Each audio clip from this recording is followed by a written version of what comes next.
So yesterday we stopped at deemed PGBP income, right now? Deemed PGBP income, and we completed all the disallowances also. Okay, so we are going to solve questions.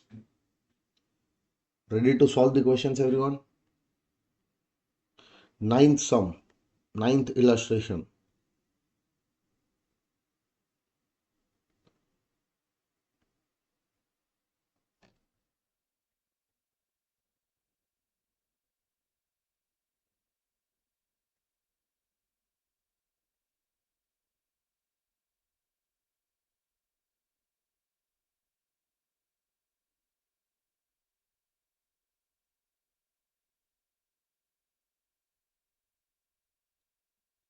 Okay. So pay attention. Delta Limited credited the following amounts to the account of resident payees. Delta Limited credited the following amounts to the accounts of following resident payees, meaning that Delta Limited is giving money, paying, making the payment for there might be some expenses. So following two expenses are there. For that, the accounts of the payees, resident payees are credited. Meaning what? Following amounts to the account. Credited means in the books of accounts of the Delta Limited. This credit was given. Okay. In the month of March 2025, and this was given without deduction of tax, meaning that on this also no TDS was deducted. Okay, what would be the consequence of non-deduction of tax at source by Delta Limited on these amounts during the financial year 2024-25? Assuming that the resident pays in all the cases mentioned below have not paid the tax, if any, which was required to be deducted by Delta Limited. Okay. Salary to its employees, Mr. X, credited and paid in the month of March 2025, it is 12 lakh rupees. Director's remuneration credited in March 25 and paid in April 25. Both the payments are made in payments are made in April 25, meaning next year, and they are credited in the books of Delta Limited in the month of March 2025, meaning this year. Now, later they are saying that would your answer change if Delta Limited has deducted tax on director's remuneration in April 25 at the time of payment and remitted the same in July 25? For this, we'll have a discussion little later. Okay. Now, first of all, this question is a very good question which combines two concepts together. Concepts of TDS and concept of disallowance. See, I have not yet taught you TDS chapter. Okay, but whenever I am going to tell you, whenever we are going to study that together, that time I am going to tell you something over there. Okay, and what is that something which I am going to tell you over there? I am going to explain a little bit about that right now. Okay, pay attention. See, if there is an employer, no, if employer makes the payment of salary, employer gives the salary to employees. Now, the employee can be a resident, employee can be a non-resident, no problem in that. Employee can be resident also, non-resident also. Whenever the employer will give salary, for employer it is an expense which the employer will claim as a deduction under PGBP head. Sure. For employer, it is a PGBP expense. Employer will claim this as a deduction under PGBP. And for employee, it is his salary income, which the employee will show under the head salary. Now, on this salary, the employer is required to deduct TDS. On the salary, employer is required to deduct TDS as per section 192. There is one section 192. In TDS chapter, we are going to learn this section in detail. Okay, no? But right now, I'm just giving you basic idea about section 192 so that we are able to solve this question, which is we are doing right now. Okay. So, employer is required to deduct TDS under section 192. And as per section 192, the provisions of section 192 says that if taxable salary given to the employee is greater than his basic exemption limit. Basic exemption limit. Then on the amount of this taxable salary,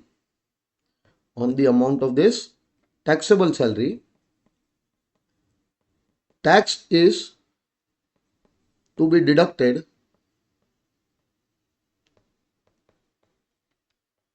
at normal rates which are applicable to the employee. So the rates of tax, normal rates of tax which are applicable to the employee, by applying those rates, the employer will calculate the amount of TDS. So that on the taxable salary of the employee, employer will apply the normal tax rates applicable to the employee, and by applying those normal tax rates, the tax amount will be calculated and that tax will be deducted from the salary of the employee at the time of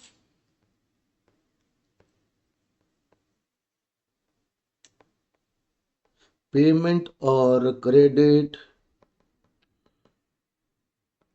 whichever is earlier.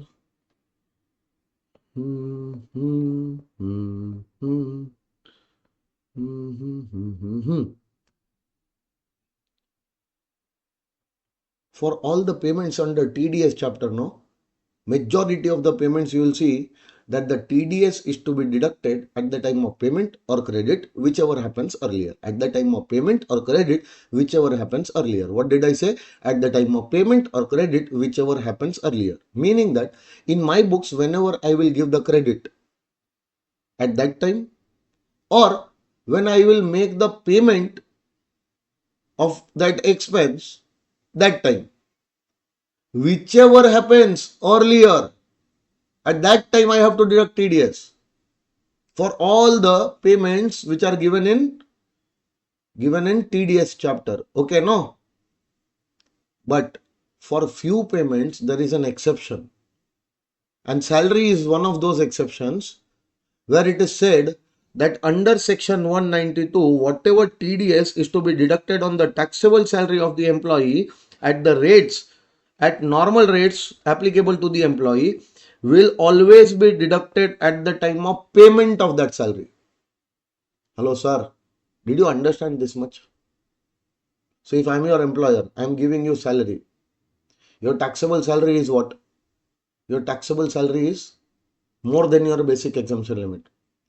So section 192 tells me that I should deduct TDS at the normal rates applicable to you. By applying that rate, I will calculate your tax, and that tax I am going to deduct from your salary when I will pay that salary to you. Not when that salary I will credit in my books. Getting my point? Hello, sir. Now the calculation and everything in detail we are going to study in section 192. But this is the basic thing. This is the basic requirement which you should be aware about. So when the TDS is deductible, come on, when you are liable to deduct, you are liable to deduct when you are giving taxable salary of more than basic exemption limit. Now in our case, go and check. Delta Limited is the employer giving how much salary? Giving how much salary? taxable salary of 12 lakh rupees. Is it more than the basic exemption limit? Yes or no? Is it more than basic exemption limit? 12 lakh is more than basic exemption limit of 2 lakh 50. No. Assuming that the employee, Mr. X, to whom the salary was given, he was not a senior citizen. So he was a normal individual. For him, the basic exemption limit was 2 lakh 50. Are you making a payment of salary more than 2 lakh 50? Yes. You are liable to deduct TDS. But the question says that on the following payments, including this salary, no TDS was deducted. So if you are liable to deduct TDS, no TDS was deducted. Do you remember? One disallowance gets attracted, 40AI or 40AIA or 40A3. Which disallowance will be attracted over here? Guys, 40AIA will be attracted. Why, sir? Because the payment is made to resident payees, meaning that Mr. X is a resident. So any salary or any other expense incurred for the purpose of business or profession, for that, if the payment is made to a resident, which is happening right now, on that I was supposed to deduct TDS. Yes or no? I was supposed to deduct TDS, sir. When the liability of TDS arises at the time of payment or credit, whichever earlier, but in the case of salary, it arises at the time of making the payment, sir. So when the salary is paid, hello, when this salary is paid, please check. The salary is credited as well as paid in the month of March 2025 itself. Hello, sir. So the TDS was required to be deducted in the month of March because the salary is paid in the month of March. Did you deduct that TDS in the month of March? The answer is no. So if section 192, that is TDS under section 192, is required to be deducted, yes, sir. On salary, TDS under section 192 is required to be deducted. At the time of payment, meaning when the TDS was required to be deducted in the month of March 2025. So the TDS was required to be deducted in the previous year 24-25 only. At the time of making the payment, did you deduct that TDS? Did you deduct that TDS in 24-25? No. Meaning that now on this 12 lakh, a disallowance will be attracted under section 40AIA. And as per that disallowance, the entire payment cannot be claimed as a deduction. 30% of that payment will now be disallowed. So how much will be 30% of 12 lakh? It will be 3 lakh 60. So Delta Limited cannot claim a deduction of full 12 lakh salary. 3 lakh 60,000 salary will be disallowed. Got it, sir? Later on, if Delta Limited deducts this TDS on the salary of the employee, then whatever 3 lakh 60 which was disallowed right now will be later on allowed as a deduction in the year in which the TDS got deducted and paid to the government. Hello, sir. TDS to be deducted in this year only and deposited also in this year or on or before the due date of filing ROI of this year. Meaning it was supposed to be deducted in this year only, sir, but it was not deducted in this year. Forget about depositing, it was not deducted only. So if the TDS was not deducted, whatever payment which is made to the resident payee will be disallowed. But it will not be disallowed fully, it will be disallowed to the extent of 30% only, 40AIA. Will you remember this? Sure, sir. But first we'll have to find out that whether the TDS is supposed to be deducted or not. And when it was supposed to be deducted. That time it was deducted or not. If deducted, then it was deposited or not. All these questions you have to seek answers. And if you seek answers to all these questions, if all the questions are ticked, yes, yes, yes, yes, then only you can claim the business expense as what? Deduction in this year. Otherwise, 40AI, 40AIA, 40A3, these disallowances for default of TDS gets attracted. Sure, sir. Now the second payment is made, and that second payment is director's remuneration. See, this section which I told you no about the salary, this was section 192. So as per the provisions of section 192, TDS is to be deducted on the salary. Whether that salary is payable to a resident, whether that salary is payable to a non-resident, will not make any difference. TDS will be deducted on the salary as per section 192 only. Yes or no? Everyone, now pay attention. There is one section, section 194J, which says that if you are any person,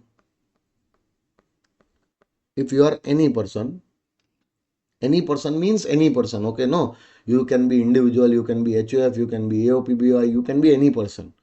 You are making payment. You are making a payment of what? 5 things. A, professional fees. B, fees for technical services. C, royalty. D, non-compete fees, which was given under the head PGBP under section 28 clause 5, if you remember. Non-compete fees, yes or no? And last but not the least, director's remuneration.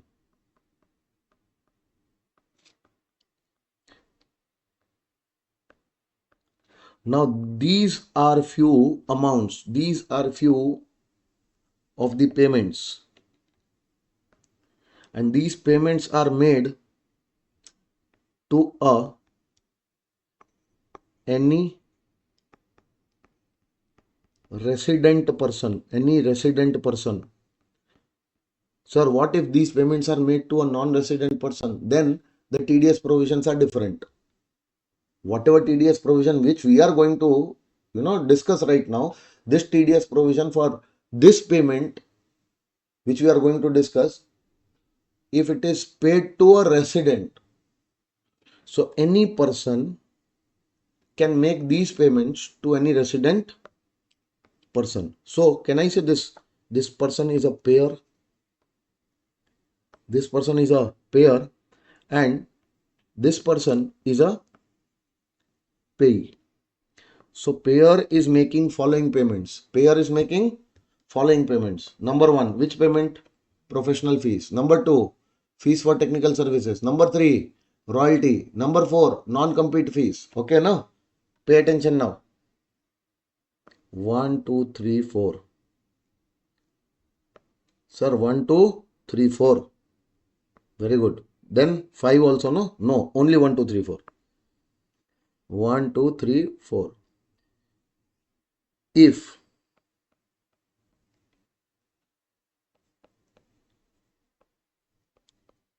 payment during the previous year for any of these expenses, for any of these payments, if the payment during the previous year to this resident person is more than rupees 30,000. So first of all, you are supposed to check that to that resident person, whatever professional fees you are paying during the year, aggregate of that professional fees paid during the year to that resident person, if it is more than 30,000, then this person is liable to what? Deduct tax. Liable to deduct TDS under section 194J. And deduct TDS. When you are supposed to deduct TDS? At the time of payment or at the time of credit of such sum, whichever happens earlier. Now this will be required to be deducted when the credit is made in my books or when I am making the actual payment, whichever happens earlier. But the TDS will be required to be deducted. Hello. TDS will be required to be deducted at any time during the previous year. No. At the time when the payment was made or at the time when this payment was credited in my books. Whichever happens earlier. But it will be required to be deducted only if the payment is more than, aggregate payment is more than 30,000 for these four amounts. Now for the last one, now director's remuneration. Director's remuneration, any amount. Any amount means there is no restriction of 30,000.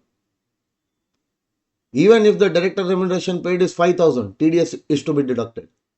Even if the director's remuneration paid is 20,000, still the TDS will be deducted. If it is 30, then also TDS.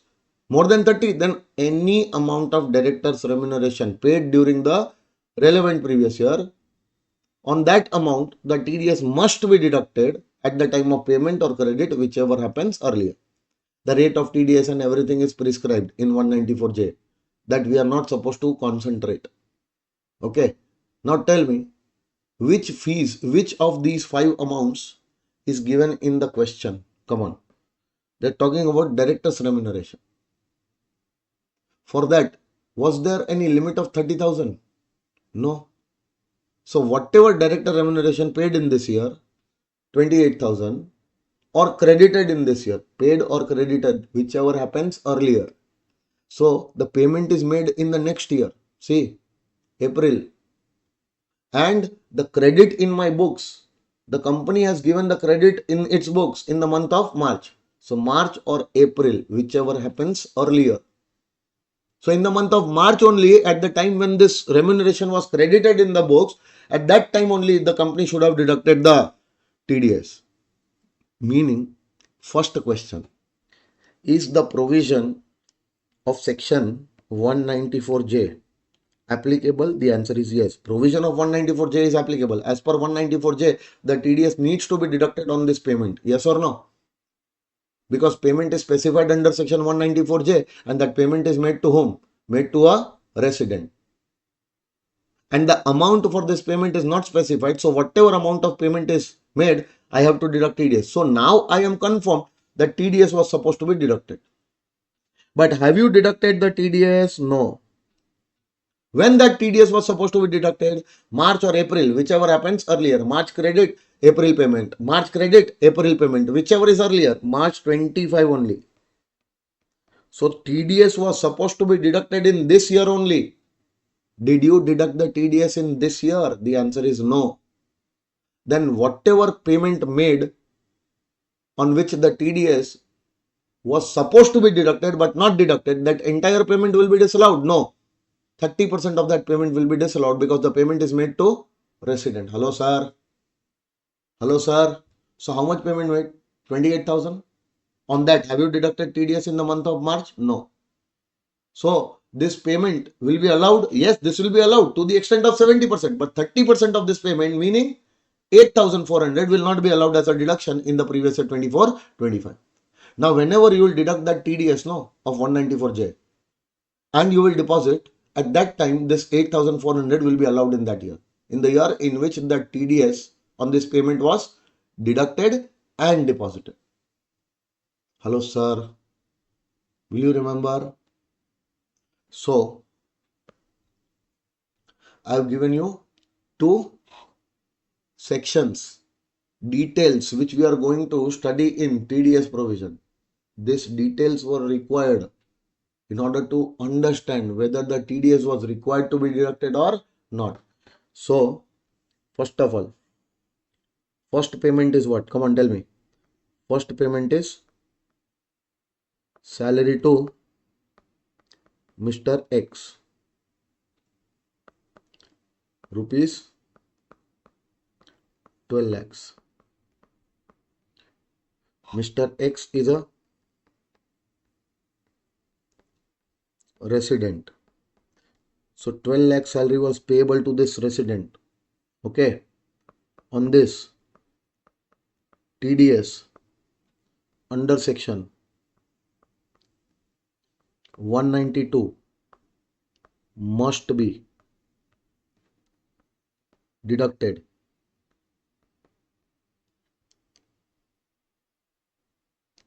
at normal rates applicable to Mr. X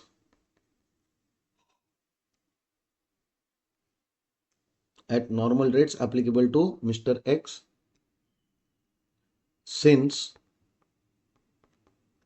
his salary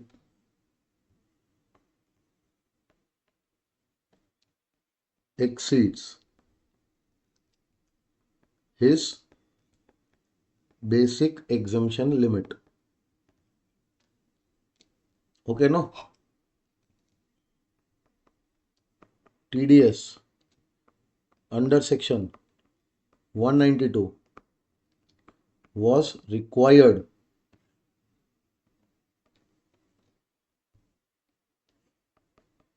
to be deducted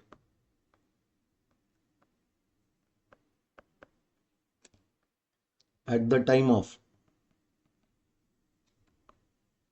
payment of such salary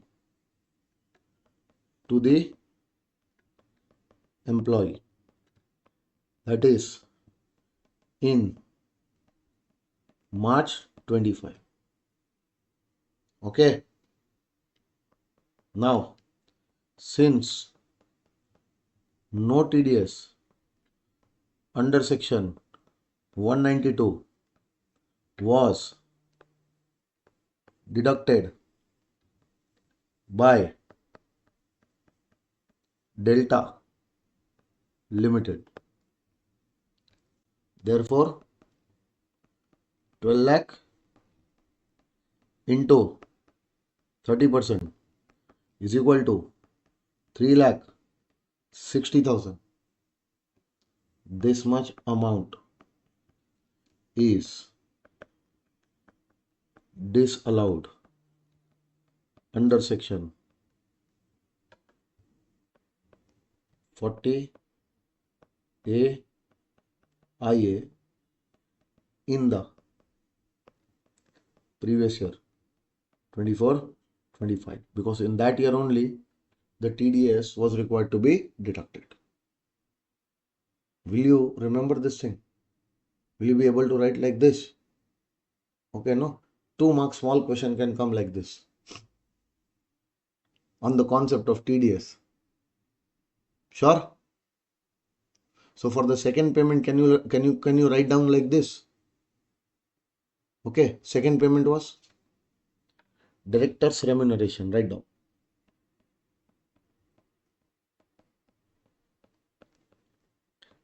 Director's remuneration. To whom it was given? No name given. Okay, no problem. Director's remuneration was how much? Rupees 28,000. On this, TDS must be deducted under section 194J and irrespective of amount, irrespective of the amount of such remuneration. So that TDS shall be deducted in at the time of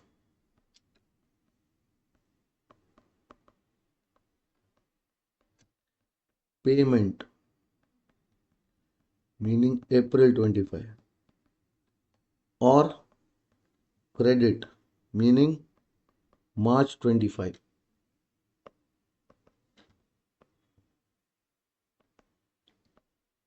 Whichever happens, earlier. That is in March 25. Sure, no, sir? Since no TDS under section 194J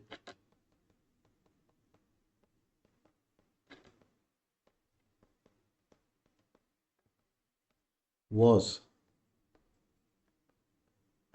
deducted by Delta Limited. Okay. So what we will do now? 28,000 into 30% is equal to 8,400. This amount will now be disallowed under section 40A IA in previous year 24-25, because this was the year in which the TDS was supposed to be deducted. Okay. Question is very easy. Why we could not crack, in the very beginning? Because we were not aware about the TDS provisions. Once you are aware about TDS provision, and if you mix TDS provision with this chapter, no, you'll easily be able to identify, oh, TDS section we have already studied. As per that section, the TDS is deductible or not? Yes, deductible. Then it was deducted? No, disallowance will be attracted. Now the only one consequence will be there? No. If assessee does not deduct, let me change, does not deduct TDS or deducts TDS but fails to deposit on time. Sure, no? If this thing happens, then assessee will be treated as assessee in default. Now this type of assessee is known as what? Assessee in default. And once he becomes assessee in default, interest under section 201 is charged from him for becoming assessee in default. So what will be the consequence? They are asking you, what are the consequences for non-deduction? Number one, consequence for non-deduction is payment will be disallowed under PGBP head. How much? 3,60,000 and 8,400. And the second consequence is assessee will be treated as assessee in default.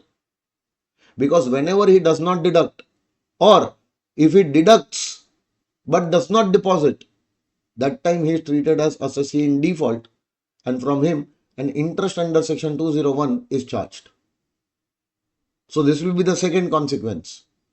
Getting my point, everyone? Now pay attention. Huh? Very important thing I am going to tell you now. If you don't deduct TDS now, you become assessee in default and interest under 201 is charged. Or what is the second case? You deduct TDS but you don't deposit on time, then also you become assessee in default and interest under 201 is charged. Yes or no? So out of these two cases, no, TDS not deducted, then you become assessee in default. Second case, TDS deducted but not deposited on or before the time, then also you are treated as assessee in default. In both the cases, 201 assessee in default, interest is to be paid. But wait, we are not talking about two cases now. We are talking about only the first case. What was the first case? Come on, tell me. assessee has not deducted TDS. Will he be considered as assessee in default? Yes. Will there be any interest liability under 201? Yes. But there is one exception, that if the assessee, what did I say? If assessee does not deduct TDS, I'm not writing anything after this, or deposit deducts but fails to deposit. I'm not writing that. I'm writing only does not deduct TDS. Okay. Then the assessee will be treated as assessee in default, and interest under section 201 is levied. Yes or no? But wait, even if the assessee has not deducted TDS, still he will not be treated as assessee in default if all the following conditions are satisfied.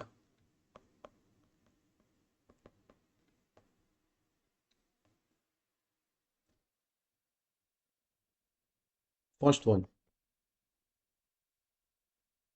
payee, meaning the person to whom the payment was made. Yes or no? Payee has filed his return of income under section 139(1). Payee has shown such income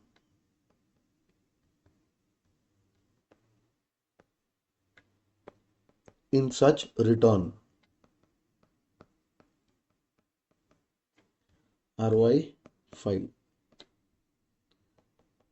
and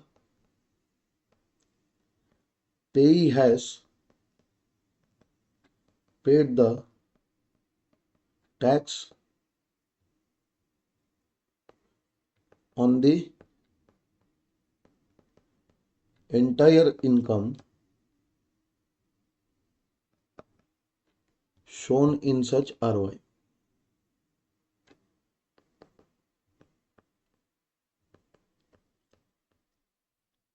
And the payee has done all these things. Payee has done all these things. Then assessee will have to prove this. If the assessee is able to prove that, see, what if we have not deducted TDS? The payee has already filed his return, and in that return the payee has shown this amount which I am giving to him. The payee has shown that amount as his income, and whatever income which has shown in return of income, including this income, on that entire income the payee has paid the tax. So definitely the tax which I was supposed to deduct, which I could not deduct, he has paid to the government, no? Because he has shown this income in his return, and in his return whatever income was there, including this income, on that whatever tax was coming, he has himself paid it. If the assessee is able to prove this thing, these 3 points, then the assessee will not be treated as assessee in default, and interest under 201 will not be charged. But wait, disallowance will be attracted. Disallowance cannot be denied. Did you deduct TDS? No. So that payment will be disallowed. Hello? Either 100% under 40AI or 30% in 40AIA. The payment will be disallowed. There will be no effect on disallowance. But you were going to be assessee in default. You were supposed to pay interest for becoming assessee in default. Now that interest we will not charge because you are proving this thing. But that does not mean that the expense we will allow. The disallowance will still be attracted. Yes or no? Hello, sir. Now, how the assessee will prove this? The assessee will have to take a certificate from a practicing chartered accountant who will certify these things. Say thank you to the Income Tax Act. Say thank you, Income Tax Act. Say no. Why? Because after becoming a chartered accountant, if any of your clients tell you to make such type of certificate, as a practicing chartered accountant, you will make this type of certificate for him. Government will not believe on the assessee. That assessee is saying that payee has filed return, shown income, hello, paid the tax on the entire income. So now please don't consider me what? Assessee in default. Why would we believe you, boss? You are not the person to be believed upon. So give us some evidence based on which we can believe you. So the department believes on good people, practicing chartered accountants. So if the assessee takes a certificate from the practicing chartered accountant regarding all these things, yes or no? That means now it is proved. Now the department will believe me that okay, if the CA has certified, then we have to believe only. CA is only in his certificate saying that the payee has filed his return. In that return, this amount was shown as his income on which TDS was not deducted, and on his entire income shown in the return of income, including this income, whatever tax was there, that entire tax payee has paid. If a practicing chartered accountant, what? If the practicing chartered accountant certifies this, then assessee who did not deduct TDS will not be treated as assessee in default. That's it. In that case, he will not be treated as assessee in default. Meaning 201 interest will not be applicable. But wait, this certificate can be given only if there was no tax deduction. What if tax you have deducted but not deposited? This is not small papam. This is ghor papam. Aghor papam. Big sin which you have committed. Meaning that you deducted the tax by taking our name, and now you are enjoying with our money and telling us not to consider you assessee in default. No, boss, you will be treated as assessee in default. First, disallowance will be attracted, and then you also will be treated as assessee in default. Now, this type of certificate you cannot bring. See, he has paid, no, this, no, that, no. He has paid, but you have deducted, and it is money lying with you. You have not yet deposited that money to us. So for what reason you are giving us this certificate? Hello? This certificate can be given only if the assessee does not deduct TDS. Okay? Now tell me one thing. Last payment, can you see? Second payment. Director's remuneration.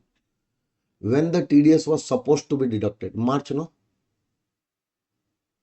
In the next two lines they are saying, would your answer change if Delta Limited has deducted tax on director's remuneration in April 25 at the time of payment and remitted in July 25? No, my answer would have been same. Because the TDS was supposed to be deducted in the month of March. Did you deduct in the month of March? No. 40 IA will be attracted and 8,400 will be disallowed in this year. Hello, sir. Okay. If the TDS is deducted in the next year now, in the month of April, and it is deposited also in the next year, then the amount of 8,400 which was disallowed right now will be disallowed only. Right now, in 24-25, it will be disallowed. But later on, it will be allowed as a deduction in the previous year, 25-26. Because the TDS was deducted and deposited in 25-26. So the 8,400 amount which was disallowed right now will be allowed as a deduction in 25-26 proviso to section 40 IA will get attracted. But in this year, 8,400 will be confirmed disallowed. Hello, sir. Will you remember this? This was your question number 9. Okay. So, would your answer change? Write down. No. Still 28,000 into 30% is equal to 8,400 will be disallowed under section 40A IA in previous year 24-25. However,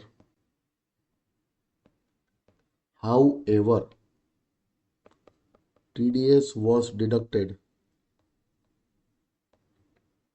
and deposited in previous year 25-26, deducted in April 25, deposit in July 25. Yes or no?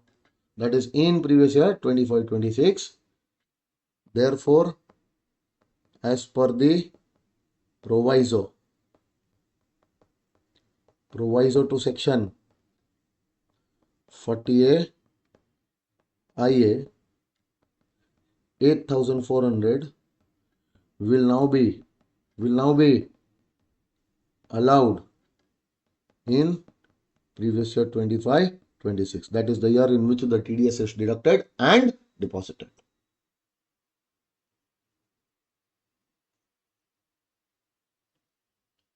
Don't worry, these type of questions they are not going to ask in theory. Even if they are asking, such type of questions will be very easy only. Okay. So tell me, did you understand? Should I move ahead? Sure. Come to question number 10 now.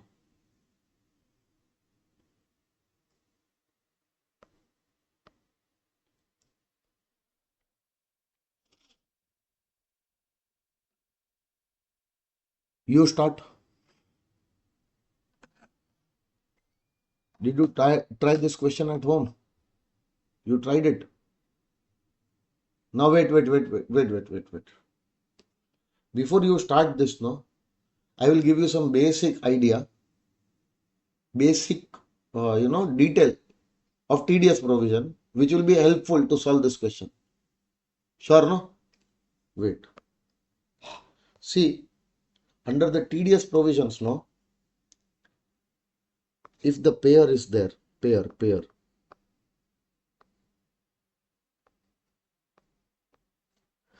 that payer is making the payment of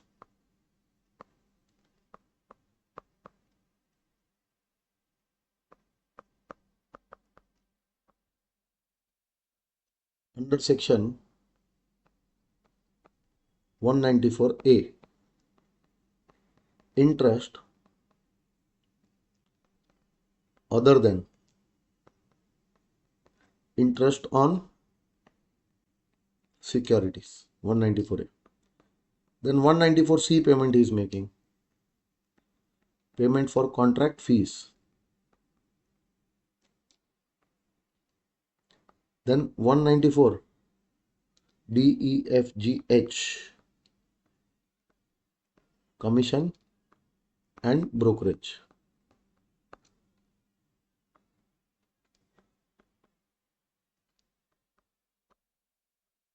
Other than 194, don't write down that other than over here. Okay, we'll see later on. 194 I, rent, and 194 J, payment A to payment E, discussed above. Do you remember? 5 payments of 194J we discussed above. These 5 payments. Yes or no? Yes, these 5 payments. Can you see? These 5 payments of section 194J. Okay. And there is one 194R also. Okay. That is perquisites in the course of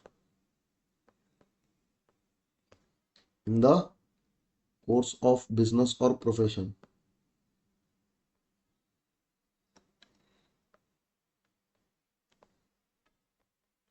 Now, any of these payments, what did I say?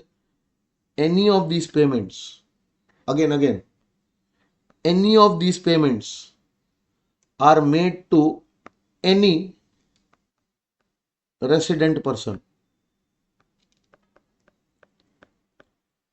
Any resident person means the payee is a resident. Okay.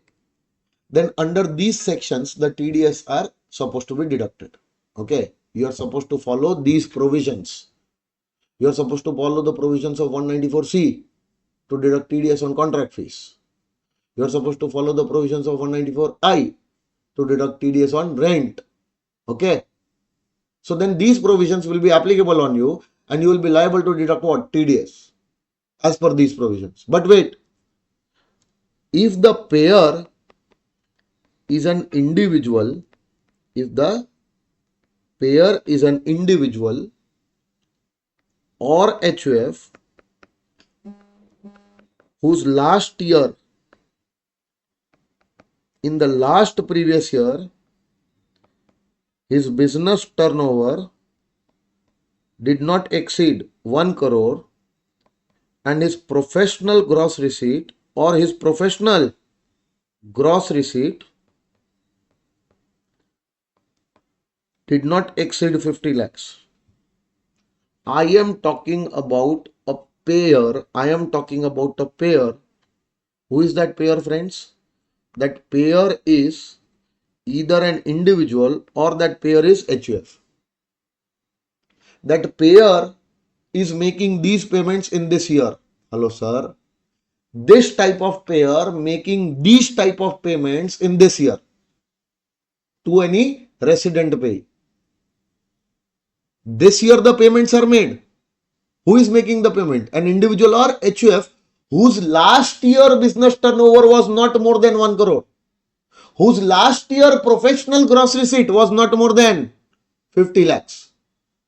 Such type of individual, such type of HUF is making the payment, these payments in this year. Yes or no? Then for this type of payer,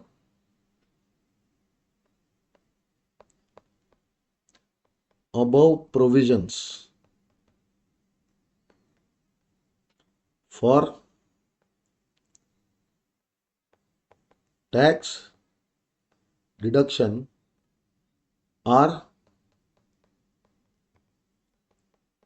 not applicable in the current previous year. Not applicable in the current previous year meanings what? Meaning that even if this payer making these payments to resident, even if there are TDS provisions telling you to deduct TDS, please don't deduct TDS. You are not required to deduct TDS because you are such type of payer. Hello? Any other payer making these type of payments, for them you are not supposed to see. Hello? For them you are not supposed to see these limits. Any other payer making these type of payments to resident person, they have to compulsory deduct TDS. But only an individual or HUF whose last year's business turnover was not more than 1 crore, whose last year's gross receipt from the profession was not more than 50 lakhs, that type of individual or HUF, if making these payments in this year to any resident payee, then for them, this section this year are not applicable. Meaning, they are not liable to deduct TDS on these payments. Now tell me, if you are such type of individual or HUF and if you have made these type of payments in this year. Hello? And you have not deducted TDS. Will there be a TDS default? The answer is no. There cannot be a TDS default if I am not liable to deduct TDS. I am liable to deduct, I did not deduct, or I deduct and did not deposit on time, then there is a TDS default. But if I am not liable to deduct only, and hence I have not deducted and deposited the TDS, you cannot tell me that I have committed a TDS default. Yes or no? So are you liable? No. So don't deduct. Even if you will not deduct, these expenses will be allowed as a deduction to you. It will not be disallowed. No 40AI, no 40IA, no 40A3, etc. Getting my point? Sure. Now, approach this question. Come on, start. During the financial year 2024-25, the following payments or expenditures were made or incurred by Mr. Raja. Okay. So, Mr. Raja is making the payment, meaning he is the payer. He is the payer. Payer is an individual. Yes or no? Payer is an individual. Yes. Now, whose turnover during the year ended 31st March 24, meaning the turnover of the business of Mr. Raja during the last year was 99 lakhs, meaning less than or equal to 1 crore. Now, whenever in this year, Mr. Raja will make these payments to residents. Raja may or may not be resident. We are not supposed to see that what was his residential status. We have to see that what was the residential status of the payee. So to the payee is a resident. And if he is making these payments to resident payee during the year, he will not be liable to deduct any TDS. Understanding? But if any other payments made by him, on those payments he will be liable to deduct TDS, provided the TDS provisions are fulfilled. Okay. Now, the first payment they are talking that interest of 45,000 paid to Rahman and Company, a resident partnership firm without deduction of tax at source. See, he has paid some interest to any partnership firm, and that partnership firm is a resident. See, I told you the payee can be any person but has to be a resident. So payee can be a partnership firm? Yes.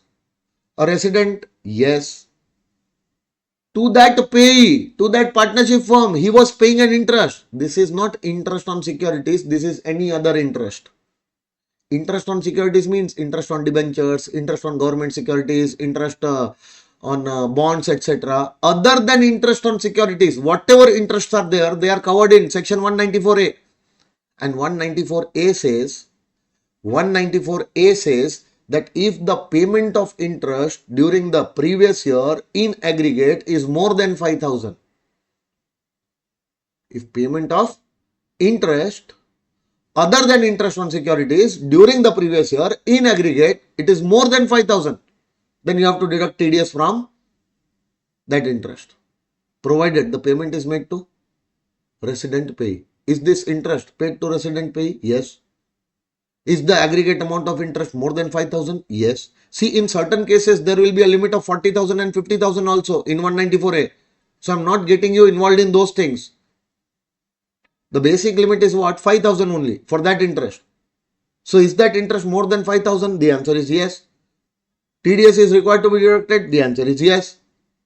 So, if the TDS is required to be deducted and you have not deducted, then the interest will be disallowed.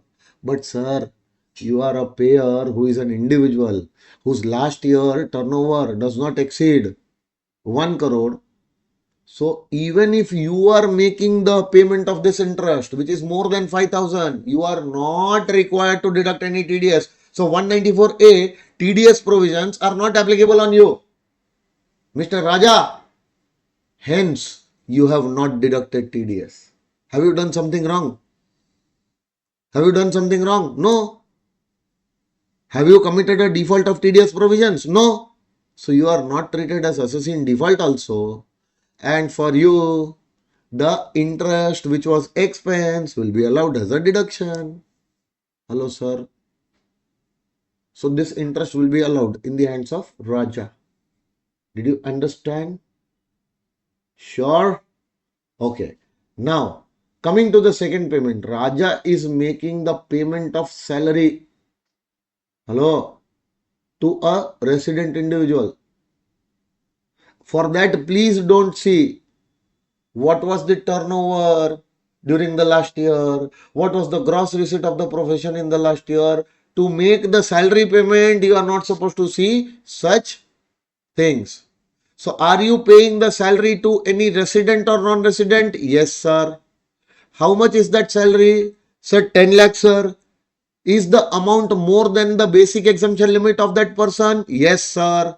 Are you liable to deduct TDS? Yes, sir. At the time of payment or credit, whichever is earlier? No. At the time of making the payment of that salary. But did you deduct that TDS? No. The TDS under section 192, you are liable to deduct in this case. But did you deduct? No. Entire salary paid without deducting TDS would have been disallowed if the payment would have been made to a non-resident. Hello, sir. As per 48(3). But is the payment made to a non-resident? No. The payment is made to a resident. Then the entire salary on which the TDS was not deducted will not be disallowed. Only 30% of that amount will be disallowed. So can I say 192 TDS provision was applicable, but you did not deduct TDS as per the provisions of 192 on the salary. Hence, the salary will be disallowed to the extent of 30% under section 40A IA. Hello, because the payment was made to a resident. Done, sir. Next one, commission is 194H. Can you see 194H in that list? Can you see? See, for commission what happens, 194H says that whenever the commission is given to a resident during the previous year and the aggregate amount of that commission given to the resident exceeds 15,000 rupees, exceeds 15,000, then as per 194H, the TDS must be deducted at the time of payment or credit, whichever happens earlier. And the rate of TDS is 5%. Getting my point? So tell me, is the payment made more than 5,000? Yes, sir.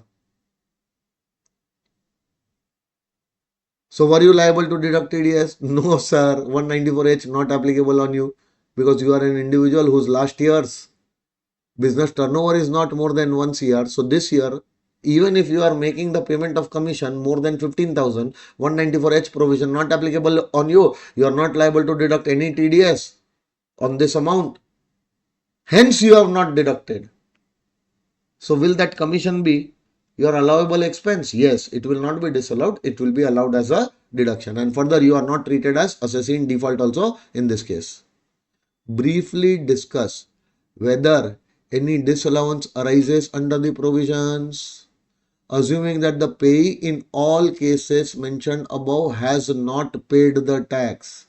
So if the payee has not paid the tax and you forget to deduct the tax, first of all, 40 IA, that amount will be disallowed, 30%. And second, you will also be treated as assessee in default because payee has not paid that tax. Getting my point? Sure, sir. So this is question number 10. So till question number 10, everything is over. Tell me yes or no. All the questions done. 11th also done. Please check. 11th also done. Then 12th is also done, sir. Come to question number 13. I think that question number 13 is not done.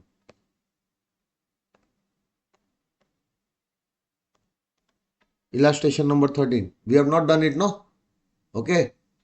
Let's do it now. X Limited contributes 20% of basic salary to the account of each employee under a pension scheme referred in section 80CCD. So the pension scheme which is referred in 80CCD The name of that pension scheme is NPS, National Pension Scheme. Okay. So, X Limited employer contributing 20% of basic salary of their employees to the NPS account of the employee, meaning contribution by the assessee to the NPS account of employees. This is expense. Getting my point? Which will be allowed as a deduction under section 36 subsection 1 clause 4a. So the deduction for this expense will be available to X Limited under section 36 subsection 1 clause 4a. But remember, the deduction allowed under clause 4a cannot be more than 14%. There is an amendment here. Cannot be more than 14% of salary of the employee. 14% of basic salary? No, no, no, no. 14% of salary of the employee. And in that salary, basic and DA in terms of the employee has to be taken. So when you will be calculating 14%, will you take only basic salary? No, no, no, no. You have to take the salary. And salary for that purpose means what? Basic and DA in terms.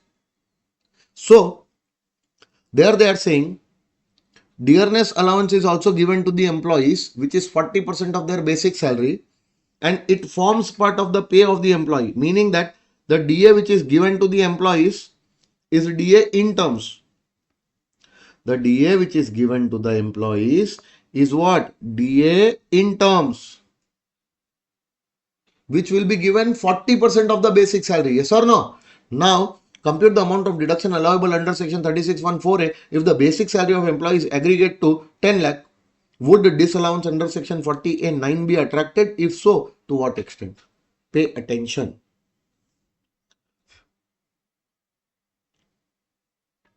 Assessee.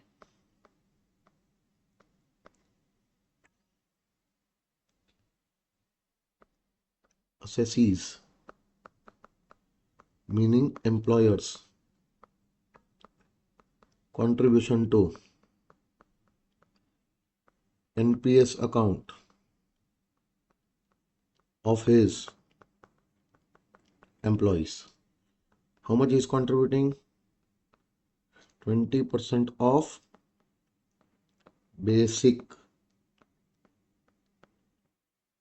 This is actual contribution which the employer is making. Yes or no? So 20% of 10 lakhs, which is equal to 2 lakh rupees. 2 lakh rupees. So this is 1. And 2 is maximum contribution that can be made to employees' NPS account by the assessee, who is what? Employer, is equal to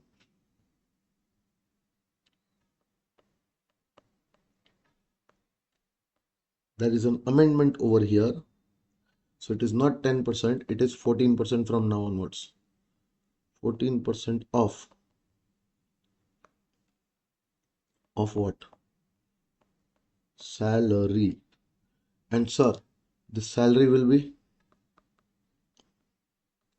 basic plus DA in terms. Sir, basic is 10 lakhs and DA in terms is 40% of 10 lakhs. So that will be 4 lakh plus 10 lakh will give you 14 lakh. 14 lakhs, no? Yes. So 14% of 14 lakhs you will calculate now. That will be 1,96,000 every one. This much amount should be contributed. This is the maximum amount which the employer can contribute. How much is contributing? 2 lakhs. So therefore,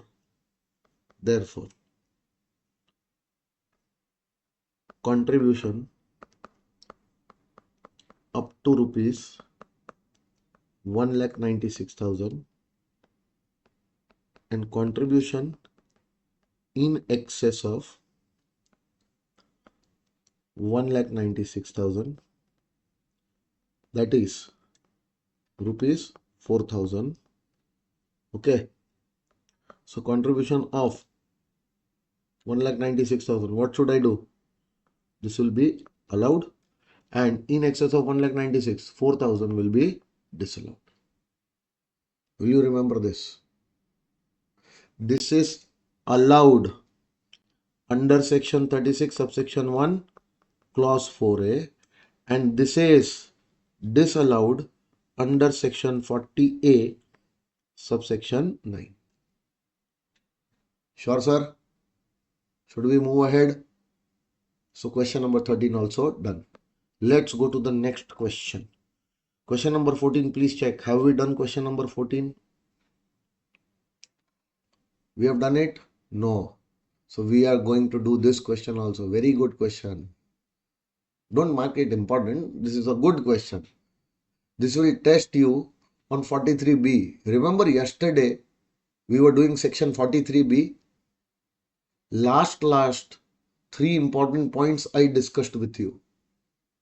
First point, loan which you took from the bank. No. Specified lenders. PFI, SFC, SIIC, yes or no, etc. Specified lenders, you are taking a loan, and now that on that loan you were supposed to pay interest. Last 3 years interest you did not pay. 2 lakh, 1 lakh 50, 1 lakh, total 4 lakh 50 you did not pay. So that was not allowed. As per 43B, such interest for last 3 years were disallowed. Now the bank is rescheduling the loan.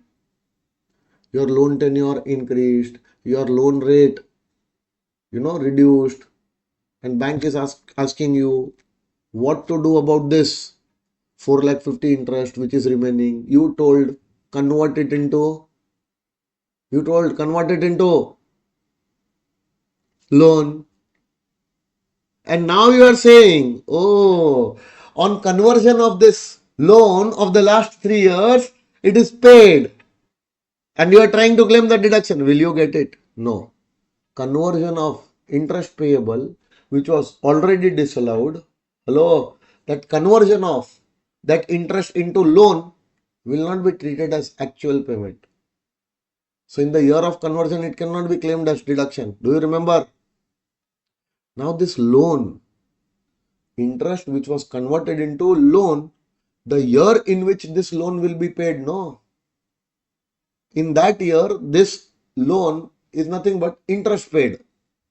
In that year that much amount of interest will be allowed. Do you remember that point? Same point is given in this question. Let's start. Hari, an individual, carried on the business of purchase and sale of agricultural commodities. He is in the business of purchase and sale of agricultural commodities like paddy, wheat, etc. Okay. He borrowed loans from Andhra Pradesh State Finance Corporation, APSFC, a state finance corporation. From SFC, a loan was taken for the purpose of business. And also a scheduled bank. Indian Bank is a scheduled bank, yes or no? SBI, Bank of India, Punjab National Bank, HDFC Bank. Likewise, Indian Bank is also there. These banks are scheduled banks. So a scheduled bank is there. From the scheduled bank also the loan is taken. And a state finance corporation is there. From the state finance corporation also a loan is taken for the purpose of business. Okay. And on those loans has not paid interest as detailed below.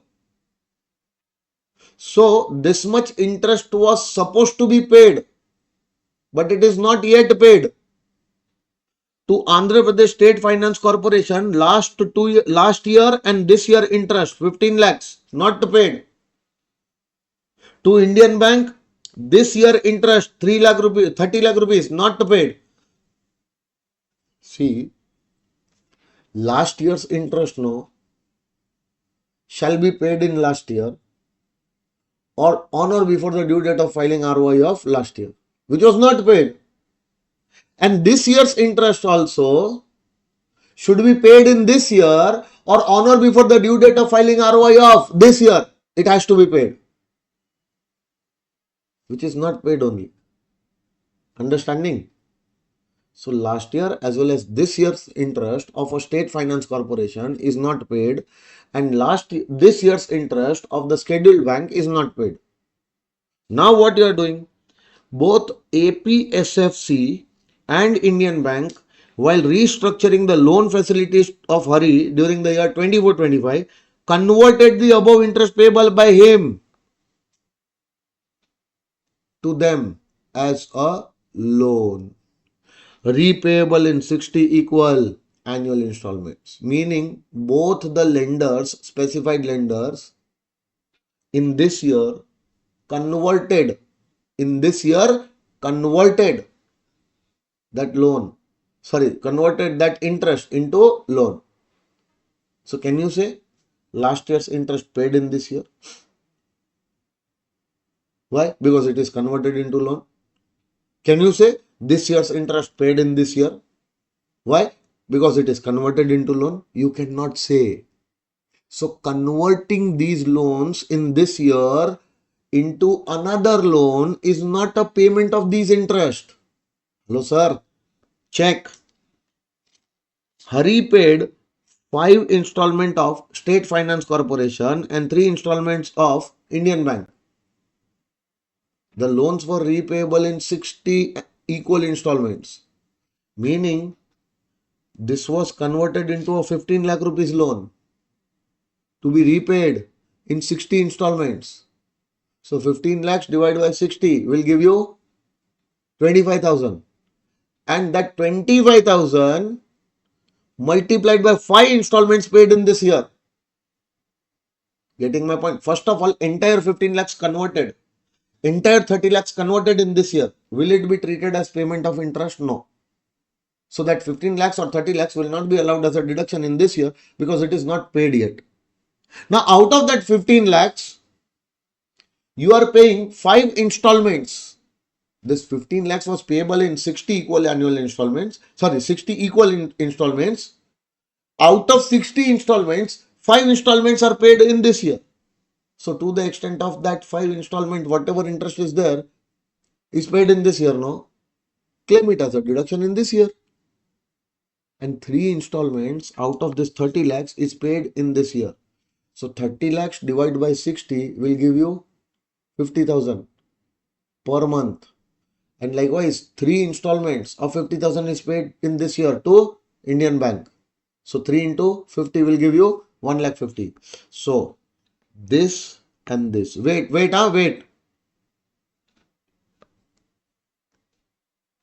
Tell me. 30 lakhs.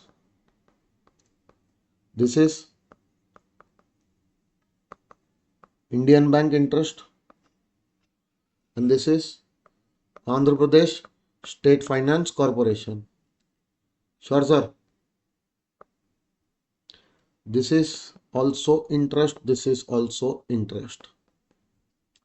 This is also interest. This is also payable. This is also payable. Payable for 2 years, payable for 1 year. This was converted into loan, and sir, this was also converted into loans. Very good. So the conversion is not equal to payment. Conversion is not equal to payment. So on conversion, the deduction for 15 lakhs and 30 lakhs will not be allowed. Done, sir? When the conversion happened? Previous year, 24-25. When the conversion happened? Previous year, 24-25, which does not mean that it is paid in 24-25. Now, this amount which got converted into loan has to be repaid in 60 equal installments. 60 equal installments. So one installment is how much? Therefore, one installment is how much? 15 lakhs divided by 60. And one installment here will be 30 lakhs divided by 60. So one installment is 25,000 and one installment is 50,000. These 5 installments, meaning 1,25,000, paid in previous year 24, 25. This 50,000, 3 installments, meaning 1,50,000, paid in previous year 24, 25. Getting my point, everyone? What is this? Interest only, which got converted into loan, is now being repaid as loan. So the amount of loan repayment which you are making is nothing but the interest you are paying. Hello. So this is known as, this is equal to interest payment in previous year 24, 25. So this will be allowed as deduction during previous year 24, 25. Copy, paste. Done. Sure, sir. Shall I move ahead? Very good, sir. This was your question number 14. Done. Now, after question number 14, see, few more questions are there. Question number 15 is there. Question number 16 is there. And question number 17 is also there. These questions now we are going to do when we are going to do the next part of the chapter. Okay, no, next part is miscellaneous part. So till the time we are not able to do those sections, now we will not be able to do these questions. Okay. So after we are completing the miscellaneous part, now we are going to do question number 15. We are supposed to do question number 16 and 17 also we will be doing that time. Okay. Now let's come to illustration number 18. No, this illustration 18 will not be done right now because this is related to agriculture. So 15 to 18 keep pending right now. Come to test your knowledge.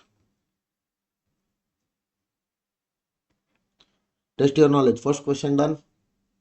Second is also done. Both the questions are on depreciation. Third question. Now come to the third question. You have done similar type of questions just now with me. Which expenses are allowed? Which expenses are not allowed? You are supposed to discuss that. Okay. Allowed? Then what is the reason? Under which section? Not allowed? Then what is the reason? Okay. Write in brief. Besides this only. Okay. And then we'll check the answers. Sure? Come on. Examine with reasons allowability of the following expenses incurred by Manav, a wholesale dealer of commodities. So, wholesale dealer of commodities means he is buying and selling commodities. Buying and selling commodities. He must have bought or sold commodities on a recognized commodities exchange. On that, he would have paid CTT, Commodities Transaction Tax. Do you remember? Whatever buying and selling transactions of commodities he will do, on all the buying and selling transaction, whatever income will result from there will be his PGBP income. To calculate this PGBP income, buying and selling of transaction happened on recognized commodities exchange. Has he paid any CTT? Yes. See the last point. Commodities transaction tax. How much? 20,000 on sale of bullion. Bullion means bullion is a commodity. Okay, no? So he must be trading in bullion. Bullion means commodity. He must be trading in this commodity. And he bought and sold the bullion. On that, he paid what? Commodities transaction tax. Will it be allowed as a deduction? Yes, it will be allowed as a deduction because the transaction results into what? PGBP income. And to earn that PGBP income, the CTT was paid, will be allowed as a deduction. Clause 16, 36 subsection 1, clause 16. Yes or no? Now, there is one small thing over here. Please be careful that if this bullion he acquired as a capital asset and not commodity, not a stock for his business, yes or no? Then the CTT paid on that bullion being what? Being his capital asset will not be allowed under PGBP head. Under PGBP head only if the CTT is paid on those buying and selling transactions of commodities resulting into PGBP income. Getting my point? Okay. Now, construction of a school building in compliance of CSR activities. See, in compliance of CSR activities, whatever expenditure you are incurring now, as per explanation 2 to section 37(1), they are not treated as your business expense. If they are not allowable under specific sections, then you cannot claim those expenses as what? General deduction under 37(1). So is this expense allowable under any other section specifically? No. Then you cannot claim it under 37(1) as a general deduction. Getting my point? Explanation 2 to section 37(1). This expense is not incurred for the purpose of business or profession. It will be assumed. Hence, it will be allowed or it will be disallowed. It will be disallowed. Yes or no? Next one. Purchase of building for the purpose of specified business of setting up and operating a warehousing facility for storage of food grains amounting to 4,50,000. This entire amount he will be able to claim under section 35 AD. Why, you know? Because he is not following 115 BSc. If you don't follow 115 BSc, you get additional depreciation also. You get donations for scientific research, etc. also as a deduction. You get the deduction for section 35 AD also. So is it a deduction available under section 35 AD? Yes. So from your specified business income, you can claim this 4,50,000 capital expenditure as a deduction under section 35 AD. This will be allowed. Yes or no, sir? Next one. Now interest on loan paid to Mr. X, a resident, 50,000 on which tax has not been deducted. The sales for the previous year 23-24 was 202 lakhs. Mr. X has not paid the tax, if any, on such interest. Meaning that 194A, interest other than interest on securities. Do you remember? If interest is paid to any resident, and the amount of that interest, aggregate amount of that interest during the previous year paid to that person is more than 5,000. On that, you are supposed to deduct TDS at the time of payment or credit, whichever happens earlier. Yes or no? That person should be a resident to whom you are paying. But wait, if you are a payer whose last year's business turnover was not more than 1 crore or last year's professional gross receipt was not more than 50 lakhs, then you are not supposed to deduct TDS under 194A. But they are saying for this individual assessee, Mr. Manav, his last year's business turnover was 202 lakhs, meaning his turnover was already more than 1 CR. So if his turnover was more than 1 CR in the last year, that means in this year, he will have to deduct TDS on this interest because the amount of interest is covered by 194A, paid to resident, and the amount is also more than 5,000. Please check. So he is liable to deduct that TDS. Even if he is an individual, still he is liable to deduct TDS on this amount. Why? Because his last year's turnover was more than 1 CR. Yes or no? And now if he is liable and he is not deducting that TDS, don't you think that this interest entirely will not be allowed? Only 70% will be allowed, 30% will be disallowed because the payment is made to a resident. Yes or no? So out of that 50,000, 30% will be disallowed, 15,000 will be disallowed as per 40A IA, and the remaining 70%, meaning 35,000 will only be allowed as a deduction. Will you remember this?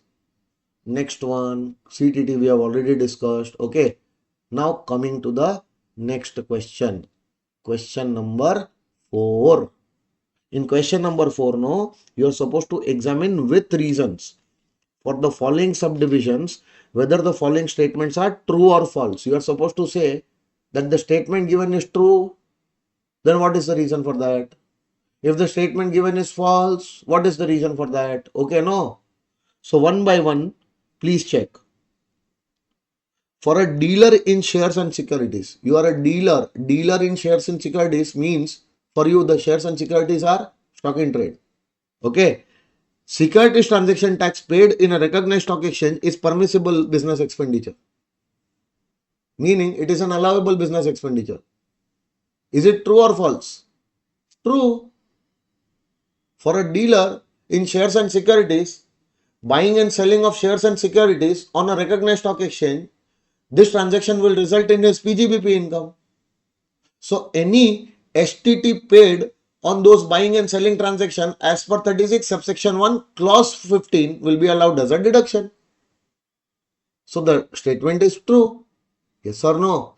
Next one, where a person follows mercantile system of accounting, an expenditure of 25,000 has been allowed on accrual basis. Oh, you are following mercantile system of accounting.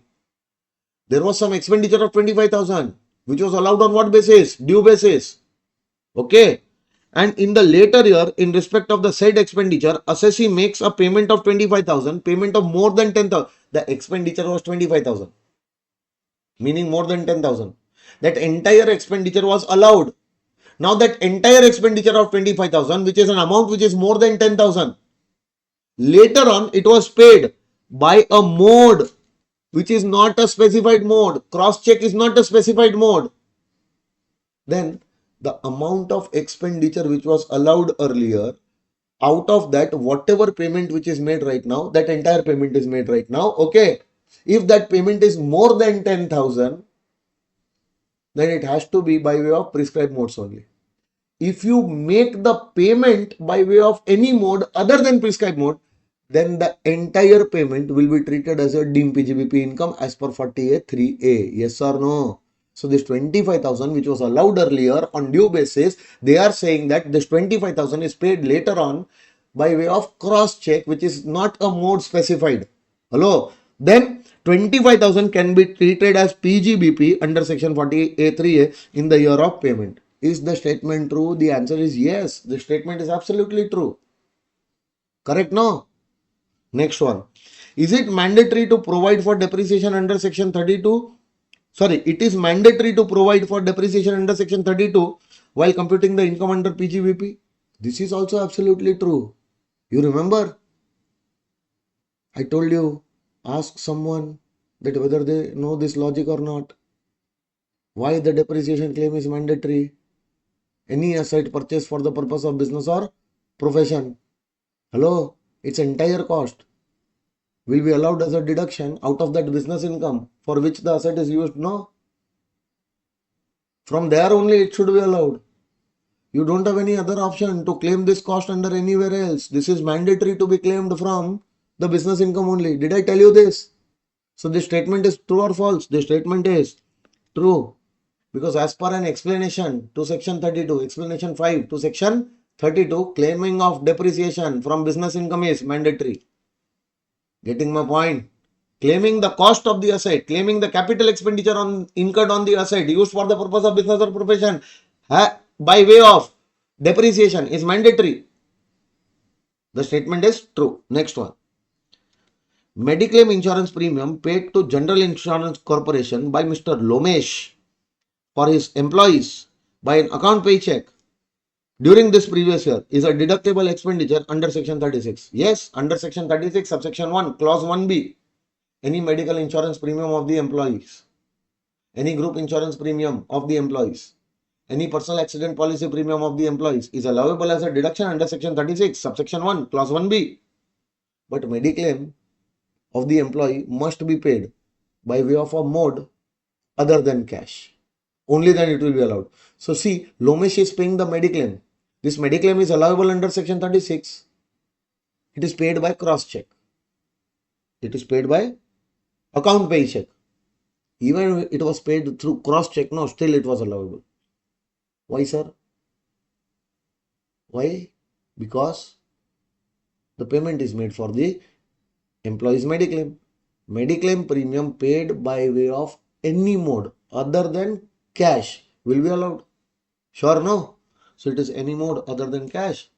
It is allowable under section 36. Yes, the statement is true. 35 DDA, amortization of expenditure incurred under eligible voluntary retirement scheme. Amortization at the time of retirement alone can be done. The answer is no. Amortization in 5 equal annual installments can be done. This statement is false. VRS compensation 35 DDA says that the entire VRS compensation cannot be amortized in the year in which it is incurred alone. In that year, no, it has to be amortized over a period of 5 years. Getting my point? So this statement is false. An individual engaged in trading activities. Individual engaged in trading activities, meaning he is not in manufacturing business. He is not in power business. He is doing a trading activity, trading business. Who is shifting out of default tax regime, meaning he is not following 115 BSE. Can claim additional depreciation in respect of new plant and machinery acquired and installed in the trading concern. Bullshit this is. Even if he is shifting out, see, to claim additional depreciation, you have to shift out. If you shift out of 115 BSE, you can claim additional depreciation. For a plant and machinery, new plant and machinery acquired and installed. So this assessee is shifting out. He is acquiring also new plant and machinery. Hello? But he is acquiring the new plant and machinery for manufacturing business or power business? No. For trading business he is acquiring. And any assessee who is engaged in trading business cannot claim additional depreciation. Even if he shifts out or even if he is acquiring new plant and machinery. Getting my point? So this statement is false. He cannot claim additional depreciation. Getting my point, everyone? Next one. Fifth one. Examine with reasons the allowability. Examine with reasons the allowability of the following expenses under the Income Tax Act 1961. So you are supposed to say that whether these expenses are allowable or not. If allowable, what is the reason, under which section? And if not allowable, disallowed, then why? As per which section? Getting my point? Come on. First one, provision made on the basis of actual valuation for payment of gratuity 5 lakhs. However, no payment on account of gratuity was made before the due date of filing ROI. You have made a provision. You have made a provision of rupees 5 lakhs based on the actuarial valuation. See, whenever you create an approved gratuity fund, no? Whenever you create approved gratuity fund, in that approved gratuity fund, you have to contribute some amount. Getting my point? So how much amount you will contribute? Actuarial valuation is done for that amount which you have to contribute and pay as what? Gratuity. Getting my point? So actuarial valuation was done and according to that payment of gratuity of rupees 5 lakh has to be made. For that the provision is also to be made. So provision is made in the books. So this amount should also be actually paid, actually contributed. Have you actually contributed in this year? No. Then at least contribute on or before the due date of filing your ROI. That is also not done. Hence, the amount will not be allowed as a deduction. Getting my point? Everyone? No payment on account of gratuity was made before the due date of filing ROI. So this is not done. If the actual valuation has come saying that make this provision, you must have created the provision in your books. So that amount should be actually contributed, actually paid in the gratuity fund as a gratuity. Yes or no? It has to be paid on or before the due date of filing your ROI. If not in this year, then at least pay on or before the due date of filing your ROI. You are not paying that. Will not be allowed as a deduction. 43B, this amount will be disallowed. It will be allowed in the year in which it will be actually paid. Getting my point? Next one. Purchase of oil seeds. Oil seeds means agricultural produce. See, oil seeds are what? It can be mustard oil seeds. It can be groundnut. Okay. It can be any type of seeds. Oil seeds are grown. They are agricultural produce. So you are buying agricultural produce, oil seeds from a farmer, meaning the cultivator, grower or producer. From that farmer or cultivator, grower, producer, you are buying agricultural produce. And for that, you are making a payment of rupees 50,000. The payment is more than 10,000. And the payment is made in cash other than prescribed mode. 48.3 disallowed. No, it will be allowed because it is covered in Rule 6DD if you remember. So as per Rule 6DD, any payment made to the cultivator, grower or producer of agricultural produce for purchase of agricultural produce from them, even if the whatever may be the amount of payment, even if it is more than 10,000, even if it is not paid by a prescribed mode, it is okay. The deduction will be allowed. 48.3, 48.3A will not be attracted. Yesterday only we have done this. Hello, sir. So will this payment of 50,000 be allowed? Yes, even if it is made in cash. Even if the amount is more than 10,000, still it will be allowed. No 48.3 disallowance. Tax on non-monetary perquisites provided to employee rupees 20,000. This tax on the non-monetary perquisites of the employee. How much was the tax? 20,000. Non-monetary perquisite was some amount which was given to the employee. Employee was having some non-monetary perquisites from you. And on those non-monetary perquisites of the employee, the tax which the employee was supposed to pay was 20,000. That he is not paying, that you are paying. Will it be allowed as your business expense? The answer is no. There is one section 40 clause A subclause 5. As per that section, any tax on the non-monetary perquisite of the employee paid by the employer, paid by the assessee will not be allowed as a business expense. Disallowed. Understanding? Hello? Payment of 50,000 by using credit card for fire insurance. See, fire insurance you will take for your stock. So premium for stock, insurance premium for stock, you pay by any mode. It is okay. And by the way, credit card is also a prescribed mode because through credit card, it is established that it is your actual expense and you have actually paid to that insurance company. Yes or no? So this is a genuine expense because even the credit card is a prescribed mode of payment. Debit card, credit card is also a prescribed mode of payment. Okay. So if the prescribed mode of payment is there and the amount is more than 10,000, amount is paid by way of prescribed mode, it will be allowed as a deduction. Hello, sir. Next one. Salary payment of 10 lakh to Mr. X, who is outside India, meaning the salary is paid outside India by a company without deducting TDS, assuming that Mr. X has not paid tax on such salary income, sir, the entire salary will be disallowed. 40 clause A, subclause 3. If any salary paid to resident, 30% of that will be disallowed if the tax was not deducted as per 40A IA. But if any salary is paid to non-resident, the without deduction of TDS, entire salary on which the TDS was not deducted will be disallowed under 40A3.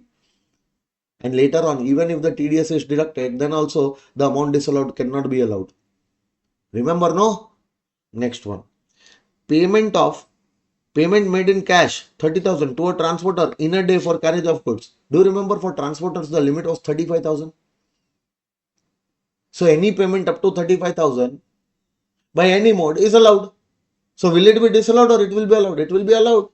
Even if made by other than prescribed modes. But the limit was not crossed. No. Limit is 35. Within 35, whatever mode you pay, the payment will be allowed for transport charges. Getting my point? Easy or difficult? Easy? Sure? Why we are doing all these things, Because now we are going to solve the main questions, Any of these things can come over there. So that time you have to identify that whether this amount is allowed or whether this amount is disallowed. Okay, next one. Examine with reasons whether the following statements are true or false with regard to provisions of the Income Tax Act 1961. Payment made in respect of a business expenditure incurred on 16th February 2025 for rupees 25,000 through a cross check is hit by the provisions of section 40A3. Come on, a business expenditure is there which was incurred on 16th February 2025 and the amount of that expenditure was 25,000 and it was paid in that same year on 16th February by way of cross check. Cross check means a mode which is not a specified mode. The payment is more than 10,000. That payment is made in this year for your business expense. And that payment should have been made by way of prescribed modes. Have you made it through prescribed modes? No. So this payment will be hit by 40A3. This payment will be disallowed. Yes, the answer is correct. It will be hit by 40A3. Correct or no? Next one. It is a condition precedent to write off in the books of accounts the amount due from debtors to claim the deduction for bad debts. Yes, this is correct. To claim the bad debts as a deduction while claiming your PGBP income, those bad debts must be actually written off in your books. Only then they are allowed. So the statement given is correct. The statement given is true. Writing of the bad debt in your books is compulsory to claim the amount as bad debt. Yes or no? Next one. Failure to deduct tax at source in accordance with the provisions of chapter 17B. See, TDS provisions are given in chapter 17B of Income Tax Act. Provisions, TDS provisions. Okay. From the amounts payable to non-resident as rent or royalty will result in disallowance while computing the business income where the non-resident payee has not paid tax due on such income. Yes, absolutely correct. The entire amount of rent or royalty paid to a non-resident will be allowed. No, it will be disallowed because on that no TDS was deducted. And that particular fellow that non-resident has also not paid tax on that. What if he would have paid tax on that? Then you were not a assessee in default. 201 interest would not have been attracted, but still the payment would have been disallowed. Getting my point? So the statement is true. Now coming to question number 7. Okay. Now this is the first question which you are going to do. First question which you are going to do on what? On computation of PGBP income. Now the entire PGBP head, whatever incomes, whatever disallowances, whatever allowances which you have seen is going to come in this question. Okay. So this question number 7. Wait.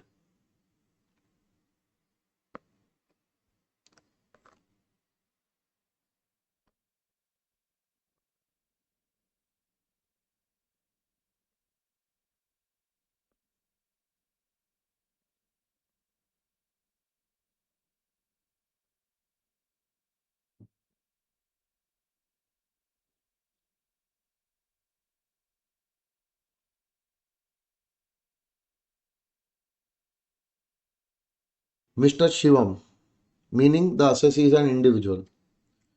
He is into retail trade. He is a retail trader. Means he is not doing any manufacturing. He is not doing any power business. Normal retail trade business is there. Of Cochin gives the following trading and P&L account. Which account? Trading and P&L account. Now, if you will see the trading and P&L account is given for 31st March 2025. Meaning for the year 24-25, this was the trading account and P&L account. In the P&L account, can you see the profit? Now, this is a clear indication that from this profit only, you are supposed to calculate your PGBP income. So, from the net profit, as per books, as per P&L, whenever we calculate our PGBP income, that is not a direct method, that is an indirect method. So, examiner wants us to follow what? Indirect method in this question. Yes or no? So, above only, here only you write. Here only you write. Since it is trading and P&L account, therefore,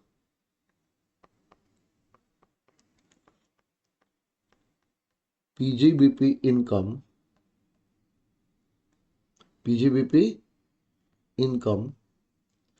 will be calculated by following which method? Indirect method. Yes or no?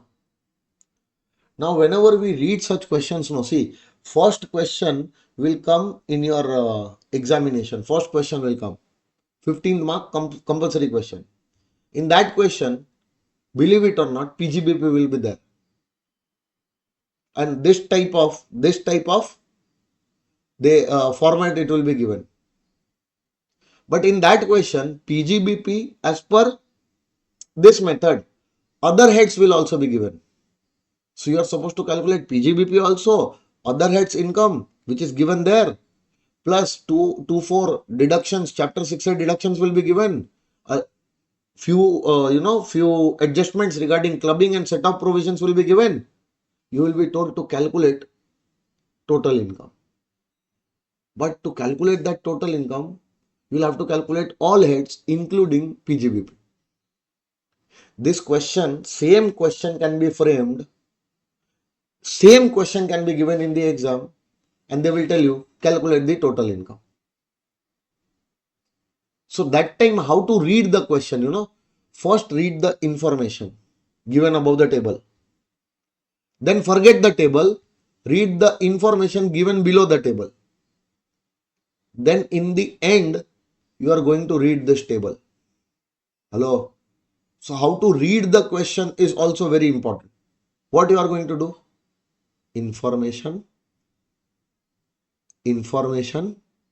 Once this is done, come to the table. Okay. But wait, with this information also, we'll keep on checking the table. Because many information given here will be relating to something which is written in that table. Yes or no? So how we will study? How we will read the question? Information, and then table. This is the sequence. Please maintain this in all the questions, even in total income also and PGBP. Everywhere you are supposed to follow this way of reading the sum. Why I'm telling you, because see, whenever you solve such kind of questions, deliberately they'll make the questions big. Sometimes these questions go for 2-3 pages in your exams, and you are constantly turning the pages. And one information, believe me friends, one information, you will read it for at least 3-4 times. This question will not have more than 15 marks. If given in the exam for total income, it will not have more than 15 marks. 100 marks paper is there, which you have to attempt in 3 hours, meaning 180 minutes. Meaning for every mark which you are writing, you have just 1.8 minutes. So for 10 minutes, for 10 marks, you have 18 minutes. For 20 marks, you have 36 minutes. Getting my point? So for 15 marks, how many minutes?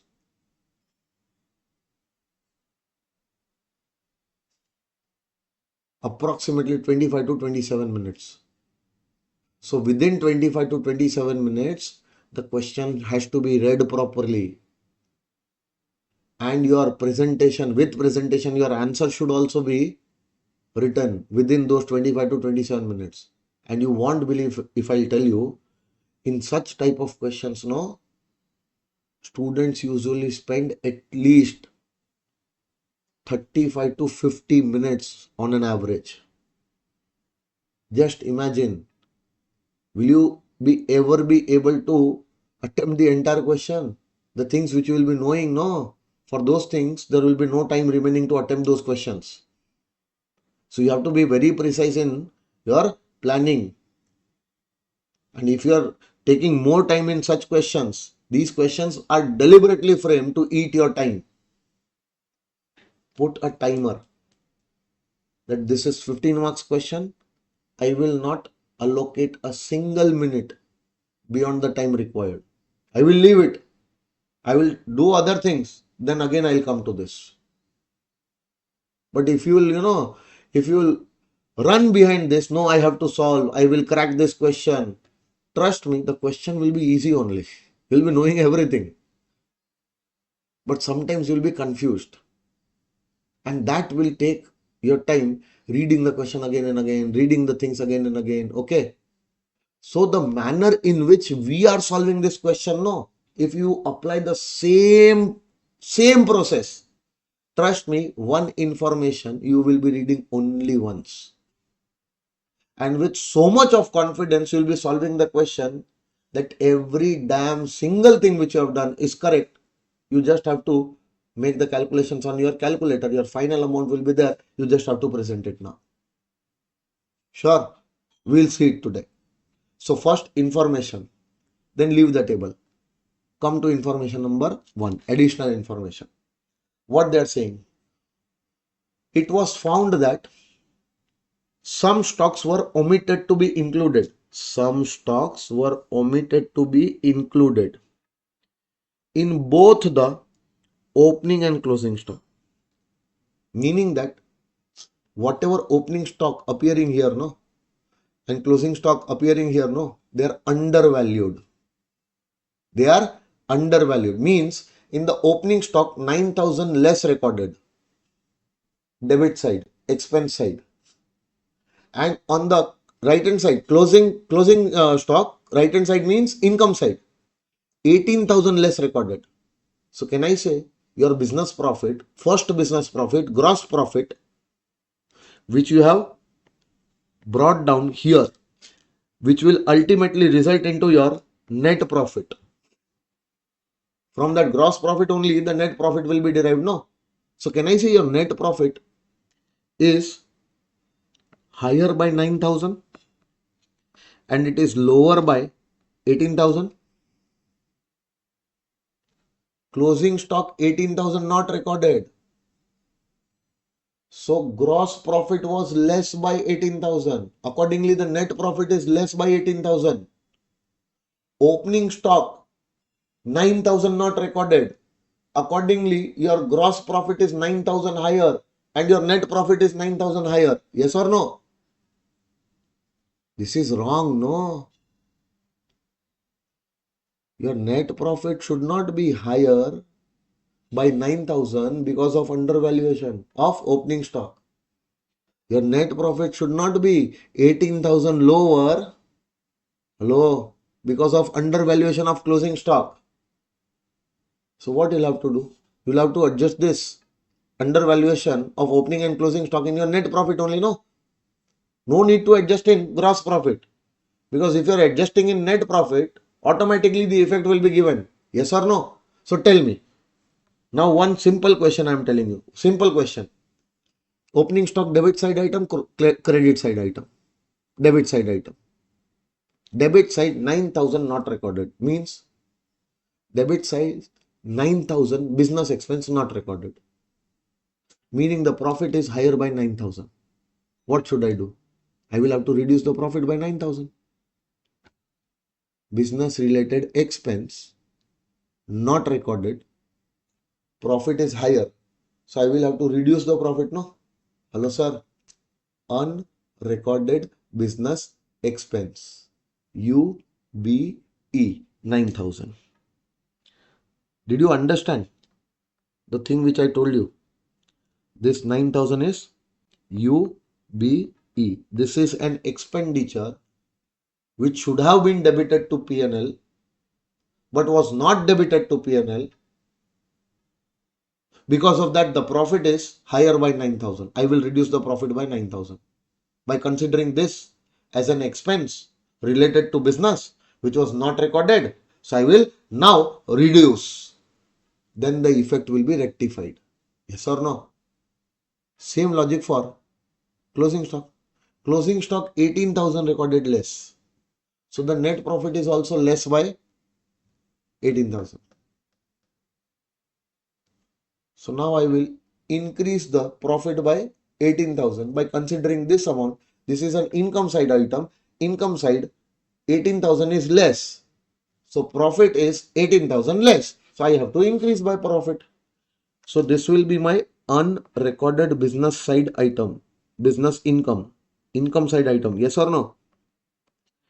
Don't put any tick here. Put point number 1 in box. You'll do the same things which I'm doing. Huh? Why box? The moment you'll see the box, no, it will be an alarm that there is something given in this adjustment which you have to adjust in your profit. Don't have to forget it. This adjustment effect is yet to be given. Getting my point? Next one. Salary includes 10,000 paid to his bro, which is unreasonable to the extent of 2,000. Can I say, for Mr. Shivam, his brother is a relative. Relative means a specified person, related party. So any payment made for a business expense to a related party will be allowed as a deduction. But that payment should be reasonable. So are you incurring a business related expense? Salary? Yes. Salary you are giving to your brother? Yes. Will you get the deduction for that? Yes, I will get it. But that amount should be reasonable, no? How much salary you have given to your brother? 10,000. And what is the reasonable amount of that salary? Only 8,000. Meaning that how much extra you have paid? 2,000. That 2,000 extra salary paid to your brother should be disallowed. Wait. But this 10,000, no, entirely will not be disallowed. Out of that, 8,000 is still allowable. Where this 10,000 is recorded, they are saying that salary includes this salary. Meaning, can you see salary over here? 60,000. In this 60,000, that 10,000 of salary is included. So first what I will do, I will split this salary into two parts. Salary paid to others, salary paid to my brother. Wow, rhyming. Salary paid to others, salary paid to my brother. So tell me, how much salary paid to others? 50. Because out of this, 10 is paid to my brother. No. So to others, other employees, how much salary I have paid? 50. Now tell me, whatever salary which I paid to other employees, on that 48 is not applicable. That is my genuine salary, genuine business expense happening in my business. Can I claim the deduction for this salary? In my business, employees are there. To those employees, I am paying a salary of 50,000. Will that 50,000 salary be allowed as a deduction? 37.1 general deduction. This 50,000 is allowable. So put a tick mark over here. Out of 60, this 50 is allowable. Okay. Hello, sir. Now, out of this 60, 10,000 which was paid to your brother, this 10,000 would have been allowed fully. Even this was allowable. Because in your business, your brother is working as an employee. So, even to your brother, whatever salary you will give, it is an allowable expense. But that should not have been unreasonable. Out of this 10,000, only claim that salary which is reasonable, 8,000. And the 2,000 which you have paid to your brother, which is unreasonable amount, will be disallowed. Will you remember this, sir? So in short, can I say out of 60, 58 is allowed, only 2,000 is disallowed. Now that 2,000 which is debited to P&L along with the salary should not be reduced. So whenever you will calculate your PGBP income from the net profit, in that net profit you have to add that 2,000. That's it. Getting my point? No need to give any effect to 58,000 because 58 was allowable. It was supposed to be reduced. It is reduced. No need to give any effect to that. Hello, sir. Now put a tick mark. Proper tick mark on point number 2 like this. You are not going to see this information again in your entire lifetime. Whatever effect which was supposed to be given to this, you have already given. Hello, sir. So whatever adjustments will be there, no, on which you have put a tick mark, you are not going to see only. Why? Because the effect is already given. Your time will be saved. You are not going to read it again and again, again and again. Getting my point? Next one. The whole amount of printing and stationery, whole amount, oh my God, whole amount of printing and stationery was paid in cash by way of one-time payment to Mr. Ramesh. So, printing and stationery whole amount was paid in a day to a party, and that too also in cash. Now check how much was the printing expense. Printing and stationery 23,200. Can you see? This whole amount was paid in a day to a person, Mr. Ramesh. Can I say in a single day, single payment made to a person, and the amount of that single payment is more than 10,000. Hello? It has to be paid by way of prescribed modes. But did you pay by prescribed modes? No, you paid it by cash. Will this amount be your business expense? Yes, this is your business expense, but will it be allowable? No. As per 40A3, now this will be disallowed. So put a cross mark. This will not be allowed as a deduction. Sure? Put a tick mark on information number 3. No need to read this information again in your life. Okay, next one. The depreciation provided in the P&L account 1,05,000 was based on the following information. Opening balance of plant and machinery WDV as on 31st March 2024 minus depreciation for previous year. Last year closing WDV minus last year depreciation is already done, and this is the opening WDV for current year. They have given you the opening WDV after reducing depreciation for last year from last year's closing WDV. So last year closing WDV was there, from that depreciation was reduced. Whatever closing WDV which was remaining as on the last day of last year is brought as opening WDV in this year. And how much is that amount?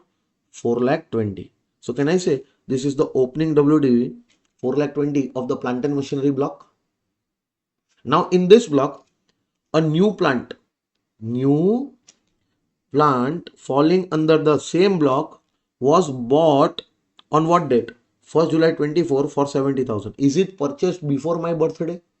Do you remember my birthday? 4th October. Prior to that purchased, and nothing mentioned, put to use also on the same day. So is it put to use before my birthday? Yes. Will it be used for 180 days or more? Yes. So on this, full rate depreciation will be available. Yes or no? Next one. 2 old plants sold on 1st October 24 for 50,000. Sir, for selling, no, don't see my birthday. Whenever you will be selling the assets, no, from the block, don't see my birthday. Always see when the asset is acquired. So whenever you are selling, meaning in October if you are selling, tell me these 2 plants will be there in the end? No. The plants will not be there in the block. So on these plants, no depreciation will be there. And the amount recovered on sale of these plants will be adjusted out of the cost as what? Deletions. So after adjusting this amount, whatever balance remains against that, whatever assets remains for this asset, this much is the cost, will be claimed in the form of depreciation. So can you calculate the depreciation? Yes, very easy, very easy. See what you will do. 4,20,000 opening WDV. In this you will add additions. What is the addition, sir? 70,000 rupees additions, no?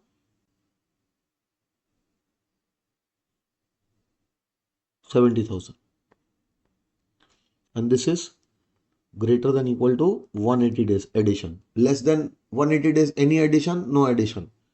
And now I will do a deletion. Deletion of 50,000. You should get 4,40,000 as the depreciable value of the block of plant and machinery as on the last day of this previous year. Now on this, the depreciation rate will be applied. Wait, tell me, on the full value, full rate will be applied? Yes, because in this value, there is no assets which are remaining as on the end of the year, which was purchased in this year and put to use for less than 180 days. If that was the case, the cost of that asset out of this value would have been separated. On that, we would have calculated depreciation at half rate. But if that is not there, so on this entire, I will apply full rate. Yes or no, sir? So on this, if I will apply full rate, meaning how much? 15%. So my depreciation here will be 66,000 This depreciation I have calculated by applying the provisions of section 32. Yes or no? So this is the depreciation under section 32. This should be allowed, sir. This should be allowed, no? Now go and check the P&L. How much depreciation is debited? 1,05,000. Meaning you are eligible to get the deduction for depreciation of 66,000 only. And you have claimed a depreciation of 1,05,000. That depreciation you must have calculated as per books. Method will be different. Rate will be different in your books of accounts. By applying different rate, different method, this depreciation was calculated in the books and it was debited. Tell me, is this depreciation allowable or 66,000 is allowable? 66, no? So why have you reduced this? This will be disallowed, add back to profit, and 66,000 which was not recorded, so not allowed, we will allow it separately. Unrecorded business expense. Will you remember this? So 1,05,000 cross, I will add back this depreciation to profit. This depreciation should not be allowed. If reduced from the profit, I will add back to the profit. And this 66,000 will now be treated as my unrecorded business expense. Because this 66,000 of depreciation was not recorded above, so this is not allowed. I will allow it separately now. Okay. Put this into box. Now many people, what they will do, they will take the difference of 1,05,000 and 66,000. What is the difference? Come on, tell me first. 39,000 difference is there, no? Hello, sir. That 39,000 depreciation extra you have claimed over there. Hello. So do one thing. Split. Out of that, 66 is allowed because that is a depreciation as per section 32. But excess 39 which you have claimed, which you have not calculated as per 39, should be disallowed. Add 39. So directly you can add 39 also, but I would rather prefer not to do that because sometimes the depreciation as per books is lower. Hello? Or only that depreciation is given, no adjustment, no depreciation in the adjustment. What to do in that case? Should it be allowed, disallowed? Do one thing. Whatever written in P&L, allow that depreciation fully if no information given here. Meaning that the depreciation as per books and depreciation as per income tax act, both are same only. So if depreciation given in P&L only and no information given to calculate that depreciation, then the depreciation given in P&L will be allowed fully. Hello, sir. Or what if no depreciation debited above, but only the information to calculate depreciation was given. Calculate that depreciation and allow it separately as unrecorded business expense. Hello, sir. But what if the depreciation given above also and there are informations given to calculate the depreciation as per section 32. So whatever depreciation which you will calculate as per section 32 will be allowed, will be reduced. And whatever depreciation which you have already debited, which was not as per section 32, it was as per books. That should not be reduced. Add that back. That is disallowed. Add it back. And this is allowed. Reduce it. Simple. Will you be able to do it? Sure. Put this information in box. Now, rent and rates includes GST liability of 3,400 paid on 7th of April 2025. First of all, tell me GST liability meaning your tax, GST. GST is a tax related to your business, no? You are into trading business. You are doing buying and selling of goods. So whenever you buy and sell the goods, you are supposed to pay GST. So GST is a tax which is supposed to be paid as a result of doing this business. If I was not doing this business, I was not supposed to pay GST. So GST is a tax related to my business. Yes. Should it be allowed? Yes. But it will be allowed only on payment basis, subject to 43B. Same year this should be paid in 24-25 only. Is it paid in same year? No, it is paid on 7th of April. Still it will be allowed. Why? because it is paid on or before the due date of filing your ROI, which can be either 31st July or it can be 31st October in some cases. Yes or no? So have you paid your GST, meaning the taxes related to your business? Have you paid that in this year? Yes. Or on or before the due date of filing your ROI? In the given case, yes, on or before the due date of filing my ROI, I have already paid it. So this will be allowed. But this GST was included in rent and rates above. Can you see rent and rates how much? Rent and rates 36,000, two splits. Out of this, 3,400 is a tax, GST. Yes or no? This was for this year only. Hello?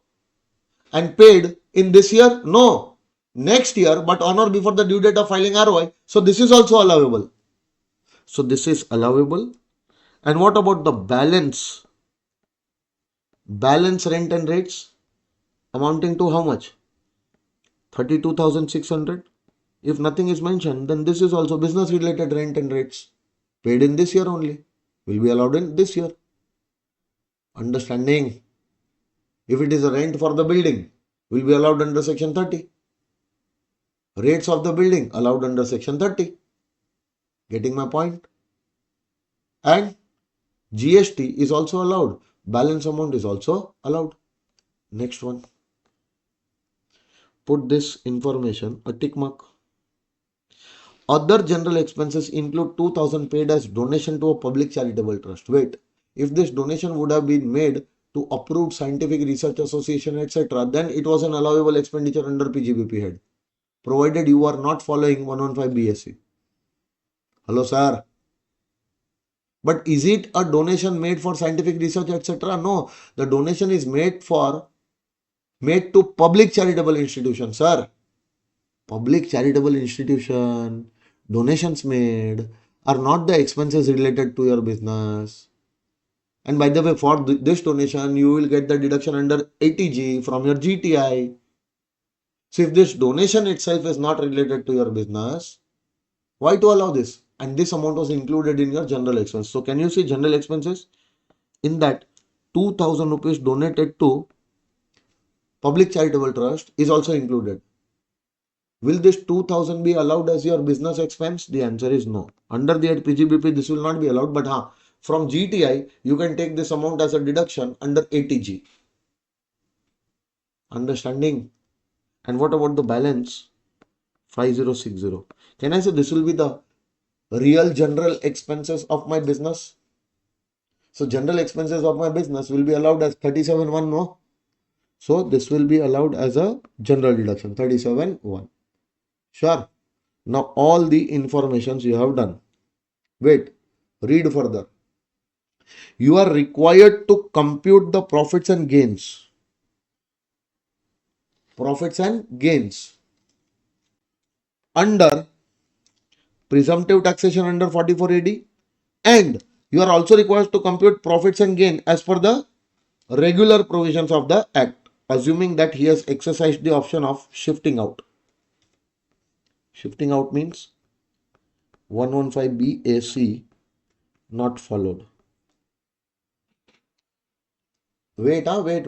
Please pay attention over here. Two types of profits you are supposed to calculate. One, regular profits, normal type of profit, PGBP income. Meaning business incomes minus business expenses, disallow some items, then add less, add.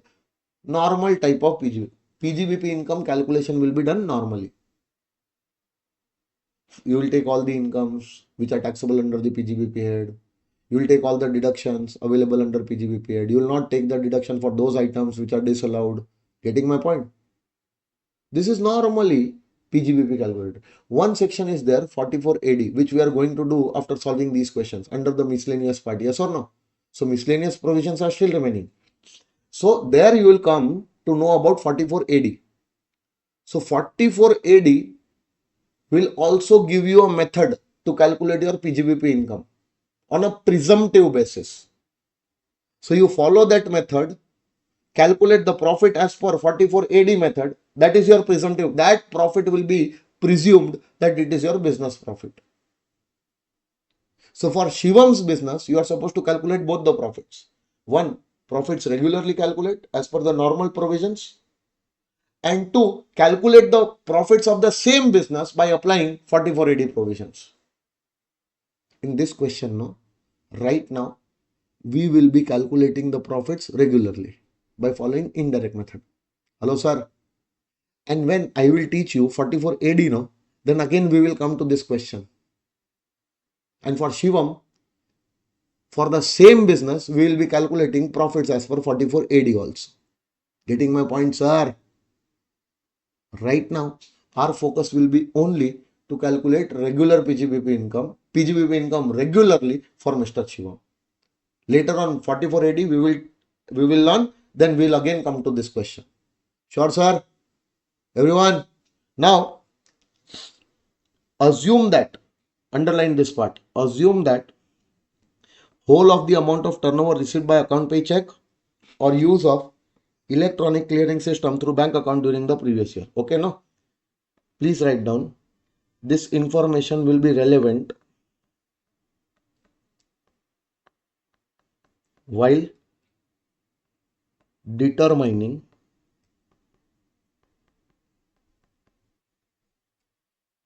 profits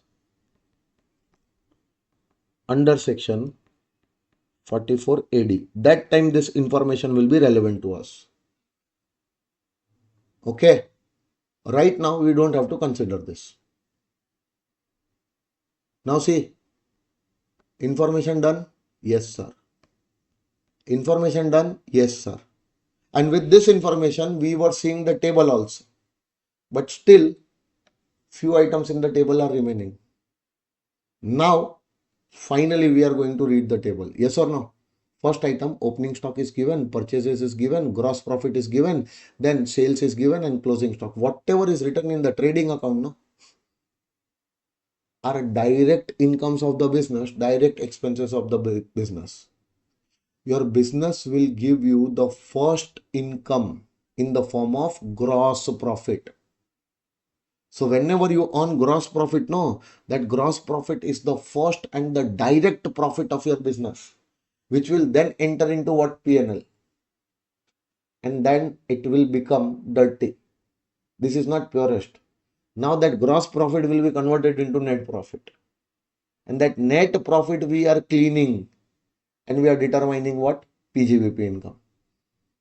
Meaning that to calculate that net profit, no, whatever gross profit was used, that was your business income only. Taxable under PGBP head.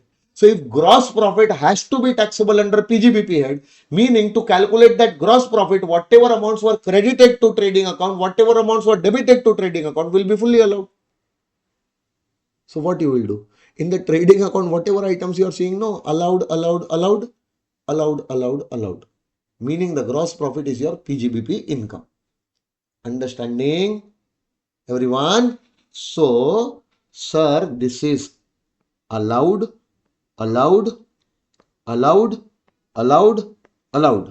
Meaning this gross profit is allowed. Yes or no?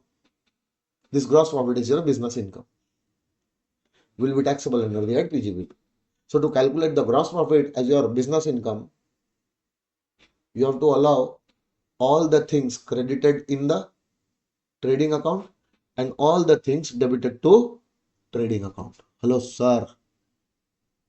Manufacturing trading account. What do you record?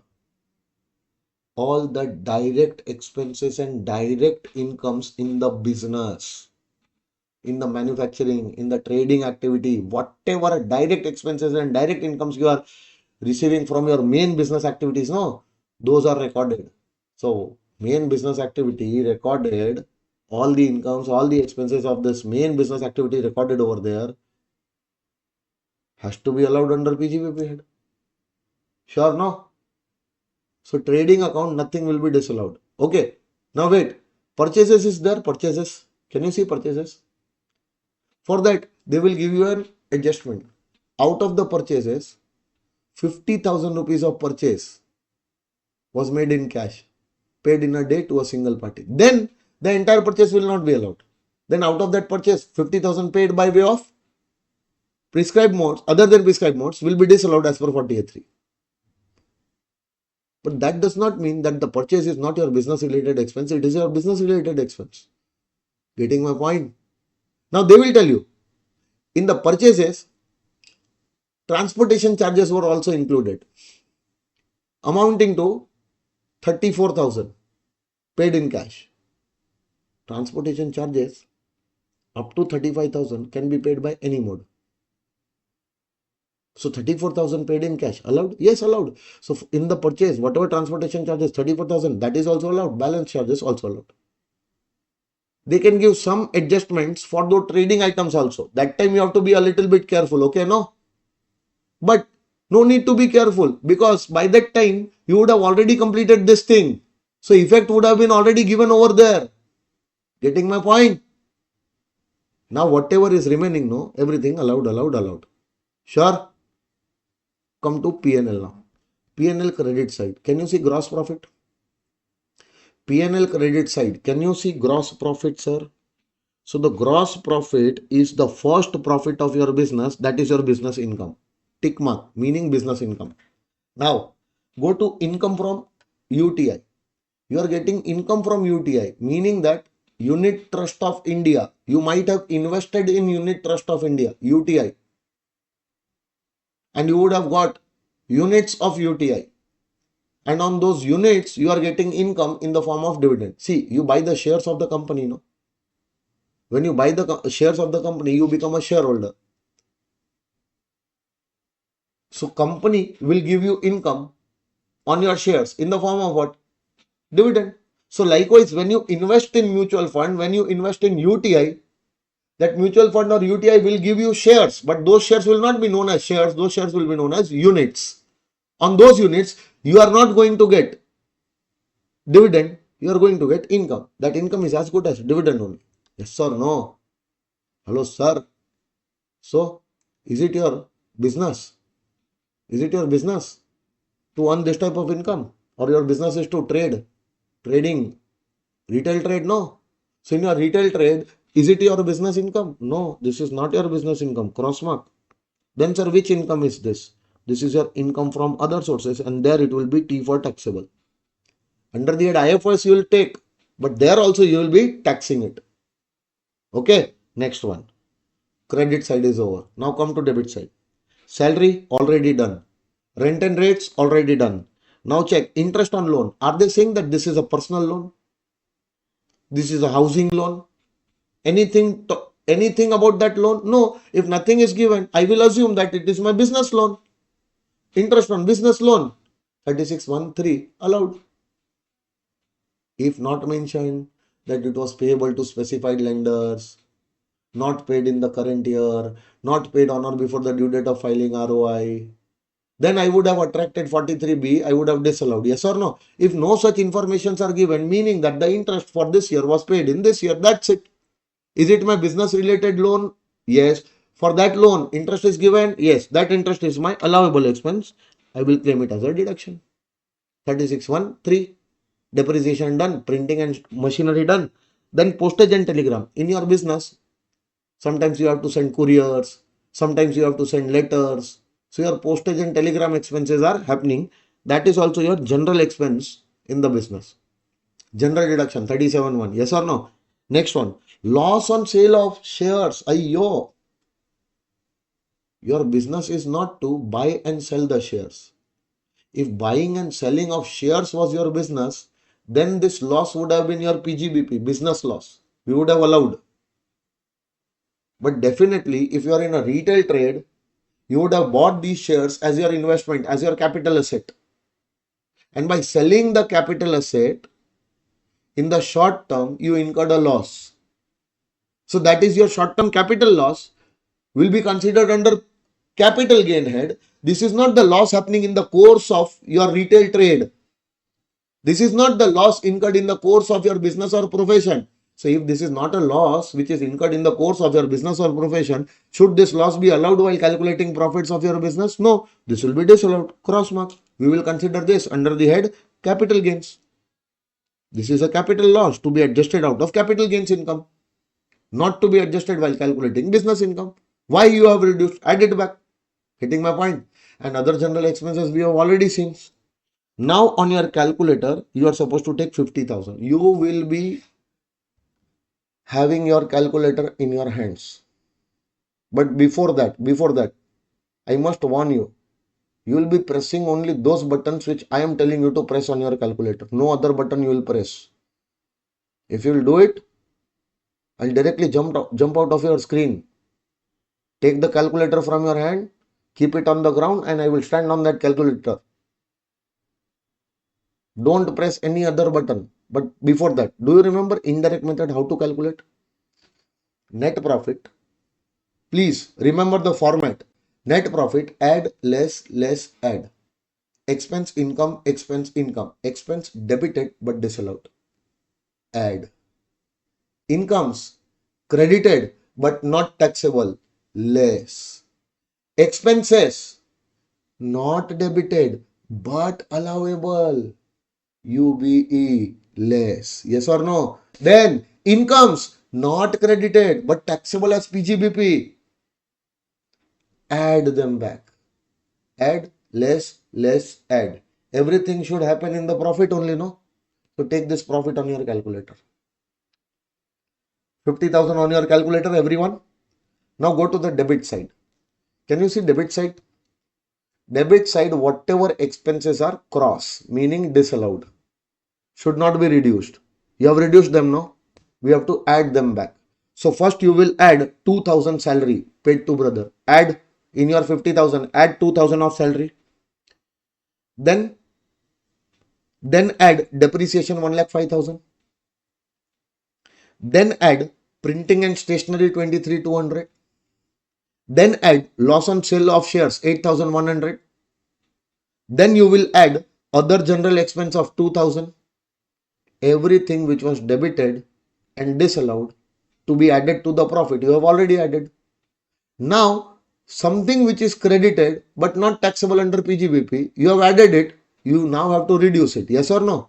So reduce what? 2,400, only one item, which is not taxable as your PGBP income, was included in business profits. You are reducing it. Now you will take that to IFRS. Getting my point, everyone? Hello, sir. Add less, done. Now, do you have UBE, unrecorded business income expenses, meaning those things which are to be reduced out of your business profits but not reduced? Number one, opening stock 9,000, reduce 9,000 opening stock. Number two, unrecorded business expense, depreciation, reduce 66,000 depreciation.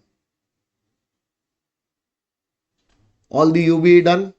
Now UBI, unrecorded business income, 18,000 closing stock, which was not recorded on income side. Yes or no? Add 18,000. You will get one answer. Within less than 1 minute, we got this answer on our calculator. This is your PGBP, my dear friends. Saw the magic? Now just the presentation. Whatever you have done on your calculator, no, you will have to make a format. Name of the assessee. What was the name? Mr. Shivam. Individual ROR, PAN, dash, previous year, assessment year, computation of taxable income under the head PGBP. Okay. Particulars. Rupees, 2 column. First you will write net profit as per P&L. Taxable, last column. Second column. How much? 50,000. Then add expenses debited to P&L but not allowable under PGBP head. Underline. Now you will write down salary to brother, unreasonable amount. In the bracket you will write disallowed as per 48(2). First column you will write 2,000. Next one, depreciation debited, depreciation as per books of accounts. In the bracket you will write down not as per section 32. Amount you will write 1,05,000. Inner column. Then what you will write? Then you will write postage and stationery. In the bracket you will write disallowed as per 48(3). Amount is more than 10,000, paid in a day to a single party in any mode other than prescribed modes. hence disallowed as per 48. Every damn single thing you will write there itself in the particulars. No need to go and write down different notes and all. Otherwise, if you'll forget any notes, no, marks will be deducted for that. So that you don't forget any notes, write down there only, no, with that item. What was the reason for adding? What was the reason for reducing? Yes or no? Then what you will write down? Loss on sale of shares.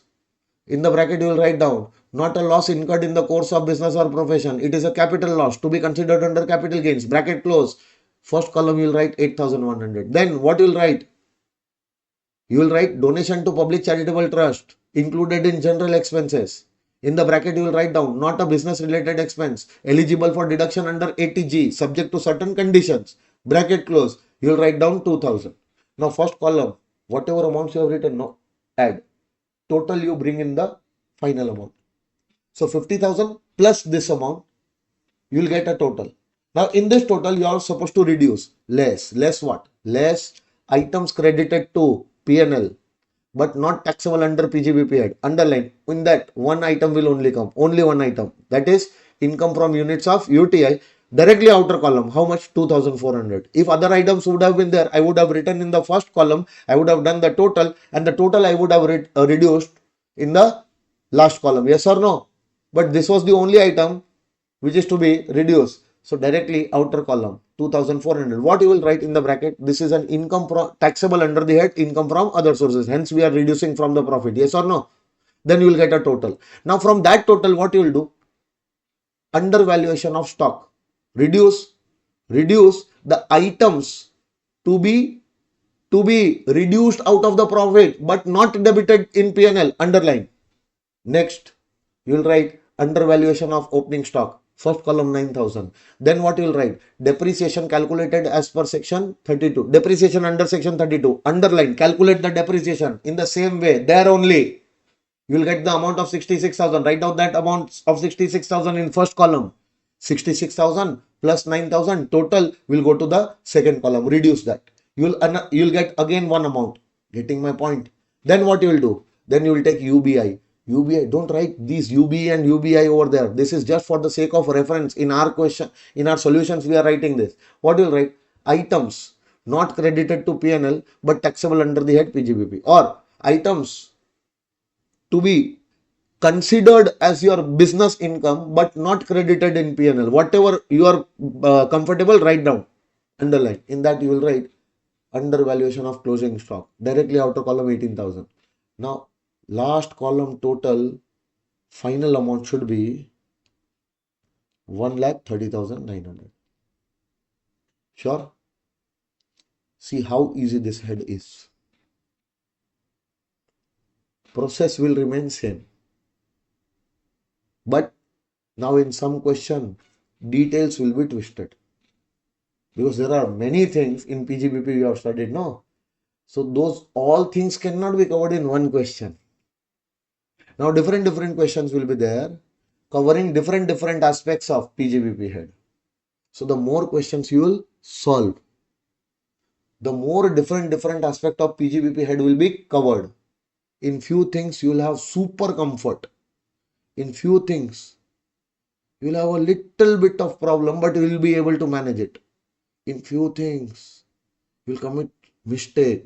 Focus on those things. Those areas require your attention. Getting my point, everyone? Shall we go to the next question? Okay. Next question is question number 9. Question number 9.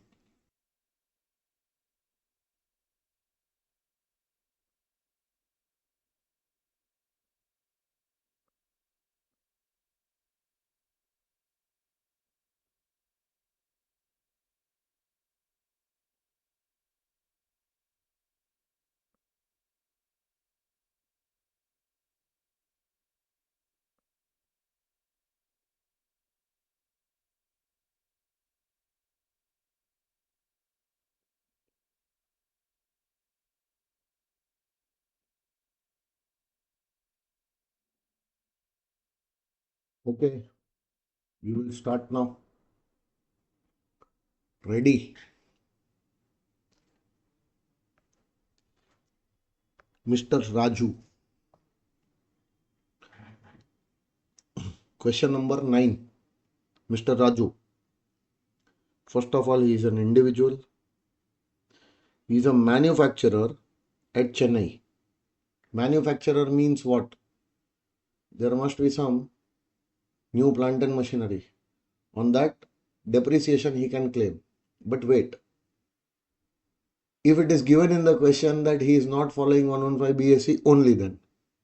But if it is given in the question that he is following 115 BSc, then even if he is a manufacturer purchasing new plant and machinery, then he'll not get any deduction for additional depreciation. Okay. Now his manufacturing, trading and P&L account is given, meaning that indirect method will be followed to calculate his PGBP income. Right? Next one. Forget about this table now. Come to additional information. Number 1. Administrative charges include 46,000 paid as commission to brother of the assessee. The commission amount at the market rate is 36,000. This is 48 disallowance. Administrative charges. Can you see administrative charges? 3,26,000. In this, no? In this, 46,000 commission given to the brother is also included. So first we'll write down commission to brother. How much is that? 46,000. So can I say balance 2,80,000 will be your normal administrative charges happening in the business? That is going to be allowed. No problem in that. 46,000 commission should also be allowed. If it was paid to someone else, it would have been allowed fully. But since it was paid to brother, who is a related party, and the amount at market rate is 36,000 only, then why have you paid 10,000 extra to your brother? The 10,000 extra which you have paid in excess of reasonable amount will be disallowed as per 48(2). Yes or no? So out of this 46,000, 10,000 which was extra in excess of reasonable amount will be disallowed, and the balance 36,000 will be allowed. Everyone got this? Simple? Very good. Now put a tick mark. The assessee paid 33,000 in cash. Touch wood, it is paid to transport carrier. Meaning transport charges, transporter, any payment made up to 35,000, any mode, it is allowed. So now this payment was made in this year. Okay, no? The payment was made in this year. So this amount is included in manufacturing expenses. Assume that the provisions relating to TDS are not applicable on this payment.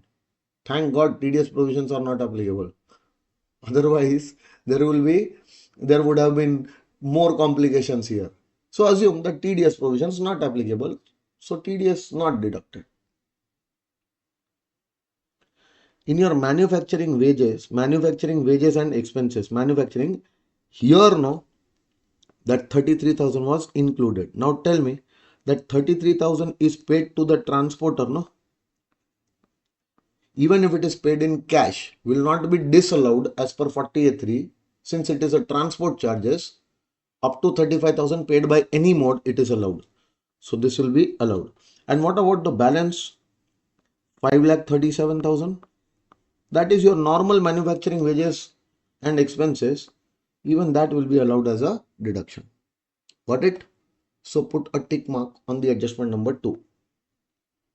Now a sum of rupees 4,000 per month was paid as salary to a staff throughout the year, and this has not been recorded in the books of accounts. See, in your business, there was an employee to whom you were paying 4,000 rupees per month salary. Throughout the year you paid, meaning for the full year you paid a salary of 48,000. Was it your business related expense? Yes. But you forgot to record it in the books. Meaning this salary is your business expense, should be allowed as a deduction, not recorded. Should be allowed separately now. So this will be your unrecorded business expense amounting to 48,000. So you will put this amount, put this information in box. You will write down 4,000 into 12 is equal to 48,000. And this 48,000, my dear friends, will be your unrecorded business expense. Yes or no? Bank term loan interest actually paid up to 31st March 2025 was 20,000 and the balance was paid in November 25. Now check the bank term loan interest. How much is that? 60,000. Out of that 60,000, 20,000 paid till 31st March, meaning 20,000 paid in this year only. See, bank is a specified lender, okay? Specified lender, you are taking a business loan. On that, if you are paying interest, that interest will be allowed if it is paid in this year or on or before the due date of filing ROI of this year. Getting my point? But when did you pay the balance 40? This year? No, next year, and even after the due date of filing your ROI. Your due date of ROI would have been 31st July or 31st October. Even if you would have assumed that the due date is 31st October, still after 31st October it is paid. So that 40,000, which is an interest for this year, payable to a scheduled bank, meaning a specified lender, was not paid in this year, not even paid on or before the due date of filing ROI, will be disallowed as per 43B. In this year, it will not be allowed. It will be allowed in the year in which it is actually paid. Yes or no? So 20,000 which was paid in this year only will be allowed in this year. But 40,000 could not be paid on or before the due date of filing your ROI, will not be allowed as a deduction in this year. This will be disallowed as per 43B. Will be allowed in the next year's business income because it is paid in next year. Okay. Next one. Put a tick mark. Housing loan principal repaid. Okay. Housing loan principal repaid was how much? 50,000. And it relates to residential property. Oh my God. It relates to residential property acquired by him last year for self-occupation. Can I say this housing loan repayment is for self-occupied property, SOP, which you would have shown under which head? You would have shown under the head income from house property. This property you acquired last year and the property is your SOP. Where you would have shown this property? Under PGBP? No, this property would have been in your house property head. There, under the head house property, this property was shown. So whatever details of this property is given for the house property head and not for PGBP head. Now you have taken a loan for purchase of this house property. That loan repayment of 50,000 is happening. Friends, loan repayment of 50,000 is not allowed as a deduction under house property head. Interest on the housing loan is allowed as a deduction there, no? Hello, sir. So, was there any interest on housing loan? Yes, 23,000 interest on housing loan was there. So, this housing loan was taken from Canara Bank. These amounts were not dealt with in the P&L account. Thank God these amounts were not given in P&L account. If these amounts would have been given in the P&L account, I would have disallowed these amounts. I would have to add it back. Thank God these amounts are not given in P&L. Separately, I will consider these amounts. Okay. So no adjustment in my profit is required. Correct. So what I will do? This 23,000 interest. This 23,000 interest I can go and claim under section 24 clause B. So this entire information is about my income from house property head. Income from house property head. There will be SOP which I will write there. In that SOP, the annual value I will take as nil. NAV will be nil. No municipal tax deduction. Do you remember all these things? But you will get the deduction for interest. Entire interest will be allowed there. Wait.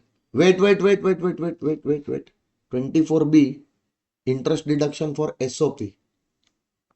Only if 115BAC not followed. If you follow 115 BSc, then this interest will also not be allowed, because interest relates to SOP is not allowed as a deduction if the assessee follows 115 BSc. Do you remember that?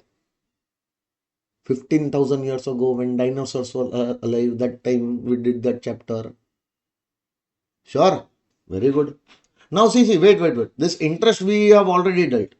So only if 115 BSc followed. What about this 5,000? This 5,000 is your interest, or this 5,000 is your principal repayment? For principal repayment, no deduction under house property head is available. But the principal repayment can be claimed as a deduction under section 80C. But it will be allowed under section 80C only if 115 BAC is not followed. Because if you follow 115 BAC, no, all the chapter 6 deductions are also not given. 80C to 80U, no deduction given except for 3 deductions. 3 deductions still you will get. You will get 80 CCD subsection 2, you will get 80 CCH subsection 2, and you will get 80 JJAA deduction. Other than these 3 deductions, no other deduction of chapter 6A will be available. 80C you will miss, 80D you will miss, 80G, all the deductions of section 80 will not be available if you follow 115 BSc. But if you don't follow 115 BSc, you can claim this amount of principal repayment of housing loan, of that housing loan which relates to that property which is assessed under the head house property. Housing loan of that property repaid. Which property? Housing loan of which property repaid? Housing loan of that property which is assessed under the head IFHP. Is this property assessed under the head IFHP? Yes. So the housing loan repayment of this property can be claimed as deduction under 80C. But for that, you should not follow 115 BSc. Getting my point? Now in the question, no, last part, what they are going to tell you that we have to understand. Last, no, they're saying, see, compute the total income, assuming he pays tax under default tax regime. Meaning, if he is following 115 BSc, then under the head house property, he will not get interest also. House property head income will be nil. And that 80C deduction also he will not get. Getting my point? From GTI, 80C will not be allowed because he is following 115 BSc. That same question I will give you to solve, assuming that he is following 115 BSc. Got it, no? Let's see what happens then. Okay. Did you understand this information? No adjustment for this information should be given to the profits because nothing written here is recorded in P&L. Okay. Don't touch your profit for this information. Depreciation allowable under the Act is to be computed on the basis of following information. Now pay attention. Plant and machinery WDV as on 31st March 24 means last year's closing WDV minus depreciation for the last year already happened, and closing WDV as on the last day was 11 lakh 90 after depreciation. So that will only become opening in this year, no? So what was the opening in this year? Come on, tell me. 11 lakh 90 is the opening WDV of plant and machinery. Opening is 1190. In that there are additions during the year and used for more than 180 days. So you will add 2 lakh in that additions, and this addition is greater than or equal to 180 days. There is no addition of less than 180 days. Okay. Is there any deletions? No. No deletion. But they are saying that the total additions happened during the year is 4 lakhs. Meaning that if total is 4 lakh, then out of that 4 lakh, this is 2 lakhs. So what about the balance 2 lakhs? Balance 2 lakhs also addition in this year. So 4 lakh is the total additions in this year. Out of that 2 lakh is addition during the year put to use for 180 days or more, meaning that there are additions of 2 lakhs in this year, which is used for a period of less than 180 days. And my dear friends, there are no deletions. No deletions means nil. Can you get the total over here? Yes. 15,90,000. Now out of this 15,90,000, no, on 2 lakhs, you are going to calculate depreciation at half rate, 15% into 1 by 2. And on the balance 13,90,000, you are going to calculate the depreciation at full rate. This is the normal depreciation which you are calculating right now. Come on, tell me. 2 lakh into 7.5% will be 15,000. And 13,90,000 into 15%. How much is this amount? Tell me fast.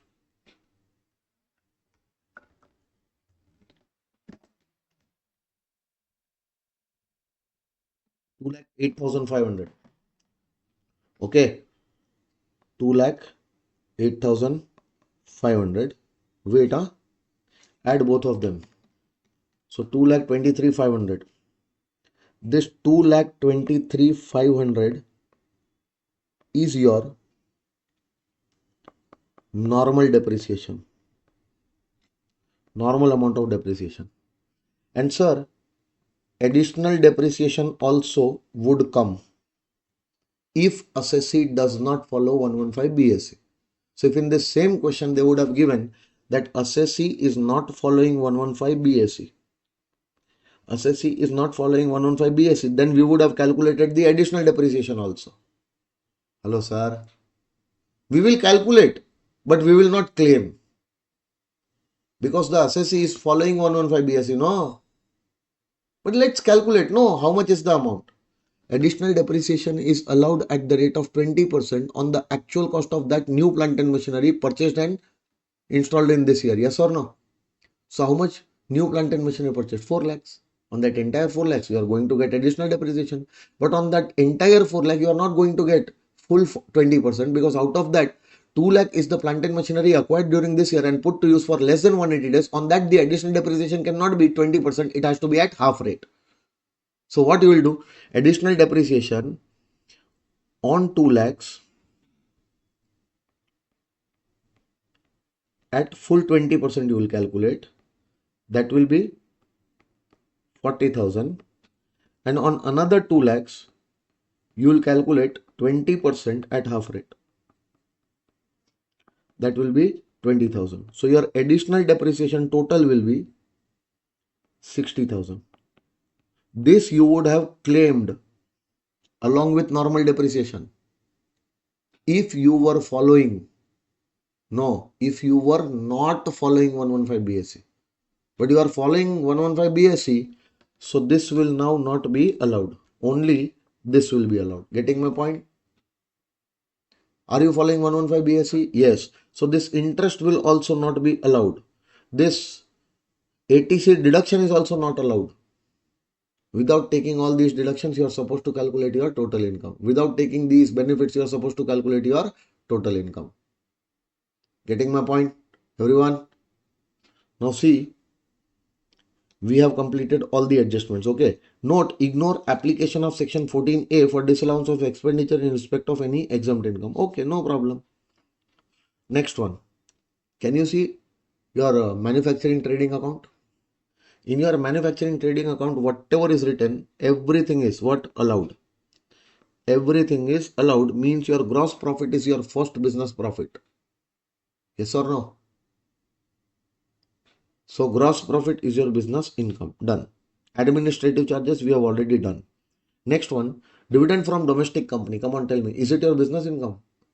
Are you in the business of earning dividend income? So this is not your business income. This is your income from other sources, will be taxable over there. And now if you are having agricultural income is also not your business income. Yes or no? This is also not your business income. This will be your income from other sources, and there it will not be taxable. You will claim it as exempt under section 10(1) because agriculture income is fully exempt under section 10(1). Okay, sure, very good. Now coming to the debit side, SGST penalty. No, wait, here administration. Okay, SGST penalty. SGST means state GST. So you might not have fulfilled any criteria or the provision of SGST law. So for contravention of SGST law, this penalty would have been charged. If nothing is mentioned that it is compensatory in nature, I will consider that it was for the contravention of GST law. So any penalty for the contravention of law, is it allowed or it is disallowed? It is disallowed. I have already told you this. Everyone. Now the GST which you have paid is a tax on your tax which is related to your business. So that GST will be allowed as a deduction. General expenses will also be allowed as a deduction. Interest already done. Depreciation. This 2 lakh will not be allowed, sir. Depreciation we have already calculated here. How much? 2,23,500. This will be allowed in the form of unrecorded business expense. This depreciation is allowable. Now, did you see? Did you see the depreciation which was debited was only 2 lakhs? And now the amount calculated is 223,500. Now what will be the difference? 23,500. What will you do with this? You will add or you will less? You will less. Because already debited 2 lakh, if you allow it. So out of this 2 lakh is allowed. More 23,500 is to be allowed. So in your profit, take 23,500 as differential amount, take as a deduction. You can do that also.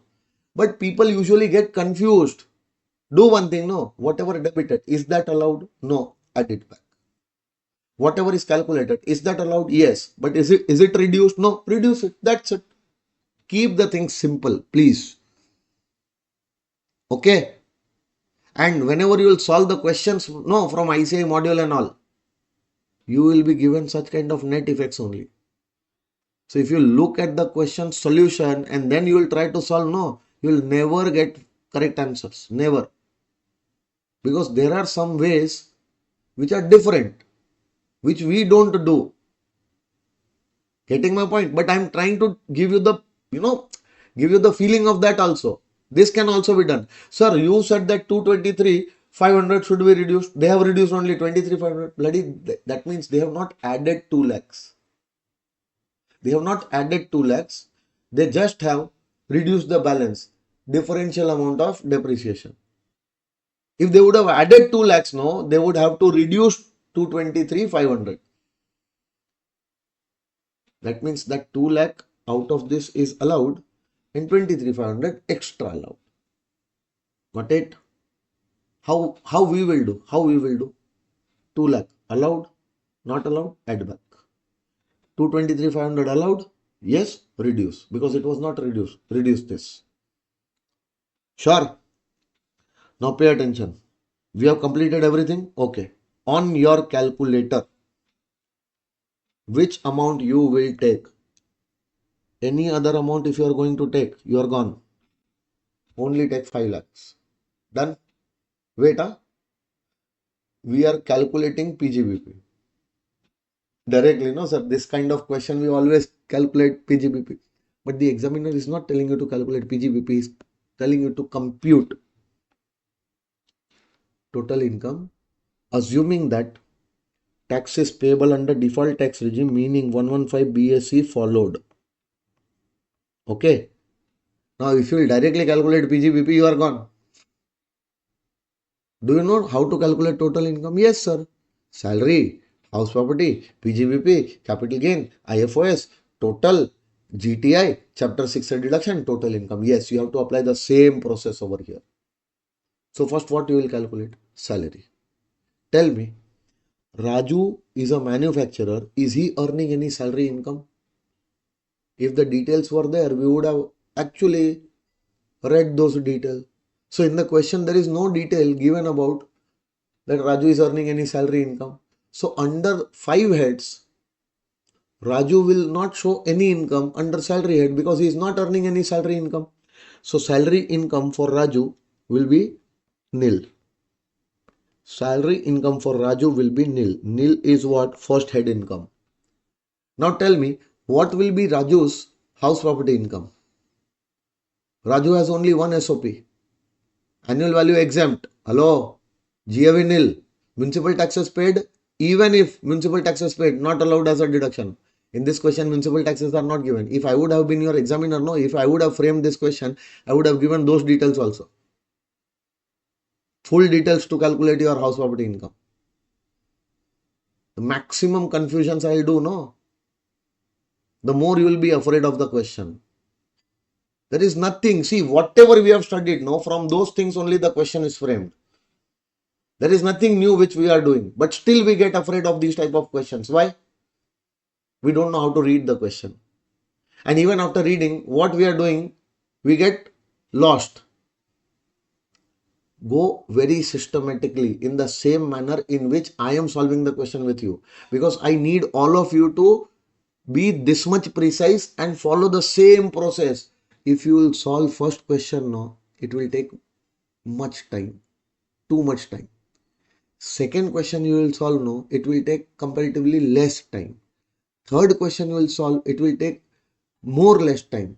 The more questions you will solve, no, the time will keep on reducing and automatically the confidence will start building. But still, you will commit mistakes in the question. That is doable. That you have to do. Mistakes are going to be happening only. Yes or no? But by doing those mistakes only, you are learning new things, no? That next time if something like this comes, I will not do this mistake. Full question, you will not do mistake in everything. But 2 or 3 different things are asked, which you are not that much comfortable. Yes or no?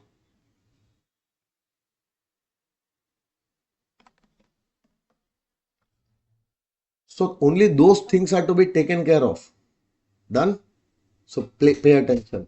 Salary you have calculated. House property, GAV will be nil. GAV will be nil. Municipal tax, no information. Even if given, will not be allowed. For SOP, no municipal tax deduction. NAV will be nil. 30% will be nil. Interest on housing loan given in the question, 23,000. If you were not following 115 BSE, no, then we would have taken the deduction. Then SOP loss would have come. That would have been our loss from house property head. Getting my point? But since we are following 115 BSE, this interest will also not be allowed, and my house property head income will also come as what? Nil only. Now take your calculator. Now we are going to PGBP head. On your calculator, what you will take? 50,000 as net profit. Fast, fast. So you will take 50,000. In that 50,000, start adding. 50,000, it is 5 lakhs. Sorry, 5 lakhs, huh? 5 lakhs. You will add 10,000 first. First expense disallowed is administrative charges. 10,000 add. Then add SGST penalty 5,000. Then you are going to add 40,000 interest. Then you are going to add 2 lakh rupees of depreciation. On your calculator, an amount will be there 7,55,000. Now right hand side, reduce depreciation of 15,000. Reduce 1,80,000 as agricultural income. On your calculator, you must be getting 5,60,000. You all are getting that 5,60,000. Now wait, there is some unrecorded business expense. Yes, sir. Unrecorded business expense of 48,000. Reduce 48,000. One more unrecorded business expense. Depreciation. How much? 2,23,500. See, if we would be following if we would be shifting out of 115 BSE, not following 115 BSE, then we would have taken the deduction for additional depreciation also, which we have calculated. But we are not going to take that depreciation. We are only going to take normal depreciation. Okay, no? So reduce to 23,500. On your calculator, you are having 288,500. Yes or no? That is, my dear friend, your PGBP income. Go and check. Go and check in the textbook. 288,500 is there or not? Answers.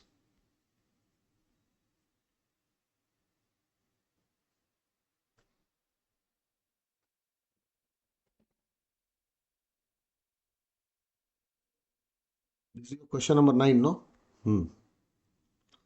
See.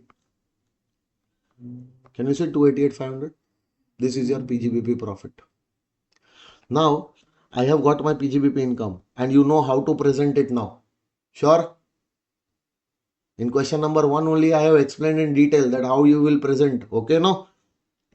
So what you are going to do here? Now we are going to write down salary head nil, house property head nil and PGBP head will be 2,88,500. Do you have capital gain? No. Do you have IFOS? Yes. In IFOS you have one taxable income only, 15,000 dividend. So IFOS head total will be 15,000. Can you add 15,000 over here? 288,500 plus 15,000 will be 3,03,500. Guys, this is your GTI, gross total income. Now from gross total income you get chapter 6A deduction. Do you have any chapter 6A deduction? Yes, ATC you are having. But you cannot claim it because you are following 115 BSc. So chapter 6A deduction you are not going to take, nil. So your total income, my dear friends, will be 3,03,500. This is your total income. And on this income now you are supposed to pay tax. Tax calculation will happen on this. But remember, the tax rates which you will apply here, no, will not be your normal tax rates because you are following 115 BSc. So concessional tax rates of 115 BSc will be applied on this. Sir, what are the concessional tax rates of 115 BSc? I am yet to discuss that.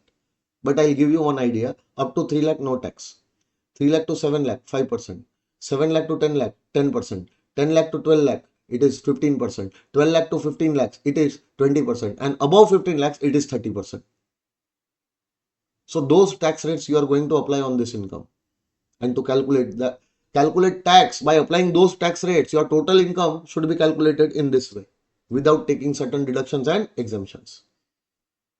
Getting my point? Now the same question, same question they will give you in the exam, but they will twist. Last sentence they will write, assessee is not following 115 BSc, he is shifting out. So what changes will be made? Come on, see. In that case, salary will become nil. That remains same. House property remains same. But don't you think under the head PGBP, now you are going to get deduction for additional depreciation also? So do you already have PGBP income? 288,500. Out of that, reduce 60,000. Additional depreciation which you have not claimed. So you will get 228,500. Did you get 228,500? So 228,500 in that case will be your PGBP income. Capital gain will still remain nil. Hello sir. Then 15,000 other sources will still remain same. Now you total this. You will get 2,43,500. This will be your GTI. Yes or no? 243,500. Are you all getting this amount? Now out of this 243 GTI, you are going to get chapter 6A deduction also. And chapter 6A ATC was there. Housing loan repayment. How much was that? 50,000. And ATC there is a limit. You cannot take deduction under ATC over and above more than 1,50,000. So if your ATC payments are there, total amount cannot be more than 1,50,000. If the total amount of ATC is more than 1,50,000, you cannot take. You can take up to 150 only. So the amount is not more than 150. So entire amount you can take under ATC. Yes or no? So now do the total. Are you getting 1,93,500? That 1,93,500 will be your total income if you follow 115. Sorry, if you don't follow 115 BAC. And if you follow 115 BSc, then your total income should be 3,03,500. Everyone understood this question and the solution? See, these type of questions will come in the exam. Trust me on this. The same question can come in the exam for 15 marks. Additionally, they will tell you to calculate the tax liability also. And tax liability calculation, you all know. You know na, how to calculate the tax. If 193,500 you would have calculated, you would have applied the normal rates. Okay, sorry. My mistake here. One big mistake I have committed. What? SOP interest I did not take. So in SOP, no, interest will be allowed as a deduction. My mistake, see. So SOP, here it will be negative 23,000. So SOP interest will be allowed. So house property loss will be there. How much? 23,000. See, I only said and I forgot to take it. Getting my point, everyone? So now the entire calculation will change, the amount will change. Here it will be 2,20,500 if I'm not wrong, no? 2,20,500, 220,500. And out of that, if you reduce 50,000, then you'll get 1,70,500. Done, no? 170. Now it is okay? Perfect. 115 BS. See, getting rectified by the students is something which I like. Okay. Even as a teacher, I can also see commit these kind of mistakes. So it can happen from you also. Okay. But it is always a learning thing. See, next time when I'll be here, no, I'll remember that in my last batch, when I was taking, I committed a small error here. I forgot to take that interest. I forgot to take 23,000 negative over here. This can happen with you. But the more questions you will solve, the more perfections you will get. Getting my point? Sure. Okay. So this is the end of your PGBP normal provisions. Normally the PGBP income is calculated like this. Now the process remains same. Now different things they can exploit here. Sure? Pay attention now. We are going to discuss other part now. Okay? Discuss the other part.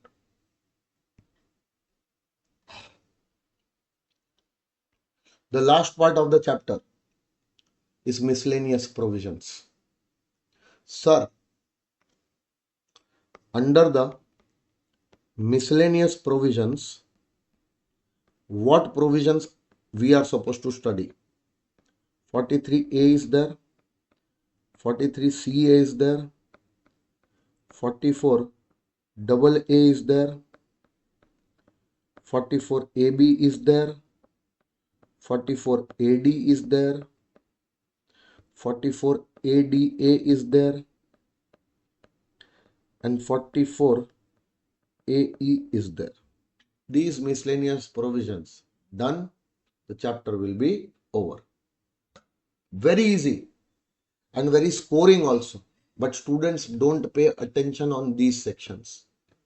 You will be doing the entire chapter properly, but if you are giving stepmotherly treatment to these sections, no, trust me, these sections can give you cash marks. Because if the questions are asked directly from these sections, no, it will be for minimum 4 to 6 marks. And even the case studies can be formed by exploiting these sections. Now pay attention. This one section 43CA, can you see this? This section is to be done with section 50C under the head capital gains. So I'll not touch this 43CA right now because that is exactly the same copy paste of section 50C. So when we'll be doing 50C, no, in capital gains, that time we are going to do this section there. Okay. So this section, even though belongs to PGBP head, will be done with capital gains. One more thing from PGBP head we are going to discuss in capital gains. One specific charge income. Do you remember that we are going to do? That is the only income remaining in specific charge now. Got it? So now I am starting the discussion of 43A. Then these two sections will be done together, combo. And then these three sections will be done together. See, this is about compulsory maintenance and compulsory audit of your books of accounts. 44AA and 44AB. 44AA says you will have to compulsorily maintain your books of accounts. And 44AB says you will have to compulsorily get your books of accounts audited for income tax purpose. When this will happen, how this will happen, we are going to discuss. Don't worry. Now 44AD, 44ADA and 44AE, these are provisions where Presumptive PGBP income.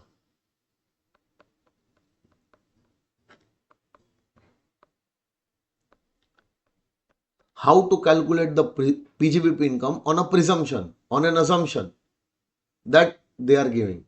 Don't want to follow the normal regular way of calculating PGBP? Don't worry, come here. We are giving you some method.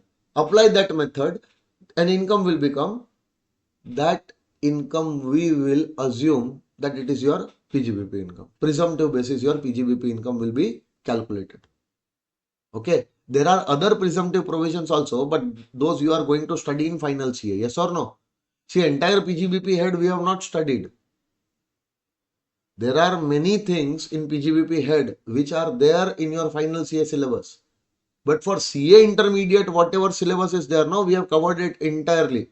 And that too also in immense details. Nobody studies the PGBP head at inter level like this, in which the way we have studied. Now you must have got an idea that how easy the questions have become for you now. It is just a matter of solving few questions and you will get the grip on this entire chapter. And I promised you that within 1 minute, the PGBP answer will be on your calculator and you are definitely getting them. Profit, add, less, add. That's it. But this was what? Indirect method. Huh? We still have to solve direct method. But that we will not solve here.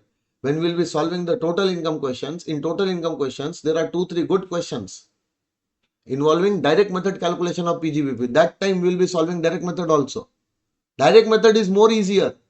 We take only PGBP incomes, we reduce only PGBP expenses. That's it.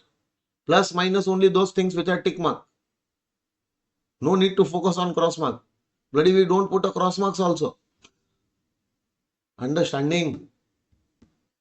Now pay attention. 43A we are starting.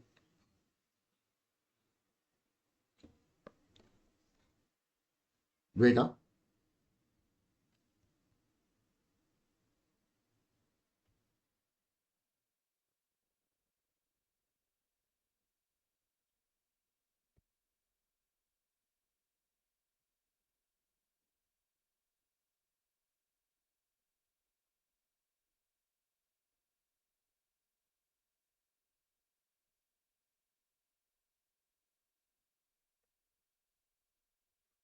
See on your on your screen, section 43A is there.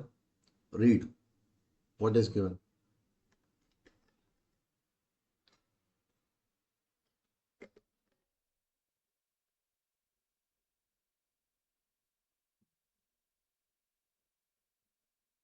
They are saying that if there is some foreign exchange fluctuation, gain or loss, usually what happens when there is some foreign exchange gain or loss? No, when there is a foreign exchange gain or loss, rupee fluctuation means what? Foreign exchange. Because of foreign exchange, the value of money which we are paying in rupees or receiving in rupees will be higher or lower, and that is because of foreign currency fluctuations. Yes or no? See, dollar rate today, $1 today you are going to get at 80 rupees. Example. It will not remain same tomorrow because it was not same yesterday also. Every day, frequently, these rates are keep changing only. So there are some foreign exchange fluctuations, and as a result of that, you incur some loss or you gain something. Usually, foreign exchange gains or loss we record in our P&L account. If there is a gain, we credit P&L. If there is a loss, we debit P&L. Yes or no? Everyone? So what they are saying, that if this foreign exchange fluctuation gain or loss happening, no, don't show it as your PGBP income. Don't show it as a PGBP loss. Rather, whatever gain or loss will happen, no, adjust that against the cost of the asset. Because this gain or loss will happen. Why? Because you are acquiring for your business or profession, you are acquiring an asset. Acquiring an asset for your business or profession in foreign currency from outside India. Meaning from outside India, you are buying an asset. In foreign currency, you are buying an asset. So definitely, if the asset is bought in foreign currency, so you'll have to make the payment also in foreign currency, no? Bought today, but payment will be made after 1 month. Today when you will buy, the rate of foreign exchange will be different. The transaction will be recorded at different rate. And at the time of making the payment, at that time, the foreign exchange rate will be different. And that time, the payment will happen at different rate. Maybe at today's rate, or maybe at lower rate, or maybe at a higher rate also, resulting into loss or gain. That you have to adjust from the cost of that asset which you are acquiring in foreign currency. Yes or no? But sometimes it might also happen that you are acquiring an asset by taking a foreign currency loan. So have you taken a foreign currency loan? Yes. To acquire an asset? Yes. Now whenever you will take that loan to acquire the asset, that time the rate will be different. But whenever you will repay that loan, repayment, the rate will be different. Getting my point? So what I'm trying to tell you over here, see, if I will write down all these things, okay, then you'll understand more better. They are saying that under section 43A, they are saying that if there any foreign exchange fluctuation, gain or loss, adjust that gain or loss against the actual cost of the asset. Those assets which you have acquired for the purpose of your business or profession in foreign currency from outside India, or those assets which you have acquired for your business or profession by taking a foreign currency loan. Now let's take one example. On 1st of July 2024, you have acquired one asset in foreign currency. The cost of that asset is $10,000. What entry you will pass? Come on, tell me. First entry, asset account debit. To party account, to vendor account. Yes or no? From whom you have acquired the asset. Because the asset is acquired on credit. See, if same day you are making the payment, no, this thing will not arise only. This thing will arise if the asset is acquired right now, but the payment for that asset is made later on. Asset is acquired right now by taking a loan, but for that loan, the repayment will happen later on. Then only there will be foreign currency fluctuation and foreign currency fluctuation gain or loss, no? So you are acquiring the asset today, so you'll have to record the transaction today in your books. So today, for how much you acquired the asset? $10,000. This asset was acquired either in $10,000 from outside India, or you might have taken a loan of $10,000 to acquire an asset worth $10,000 from outside India. Getting my point? So what will happen on 1st July 24? You will record this acquisition transaction in your books. What will be the entry which you will pass? Asset account debit, what comes in? Asset account coming in, asset account debit. And credit the receiver. Hello, who is the receiver? Receiver is the party to whom you are going to make that payment. Getting my point? So party account credit to whom you are going to make the payment of $10,000, or you will credit the loan.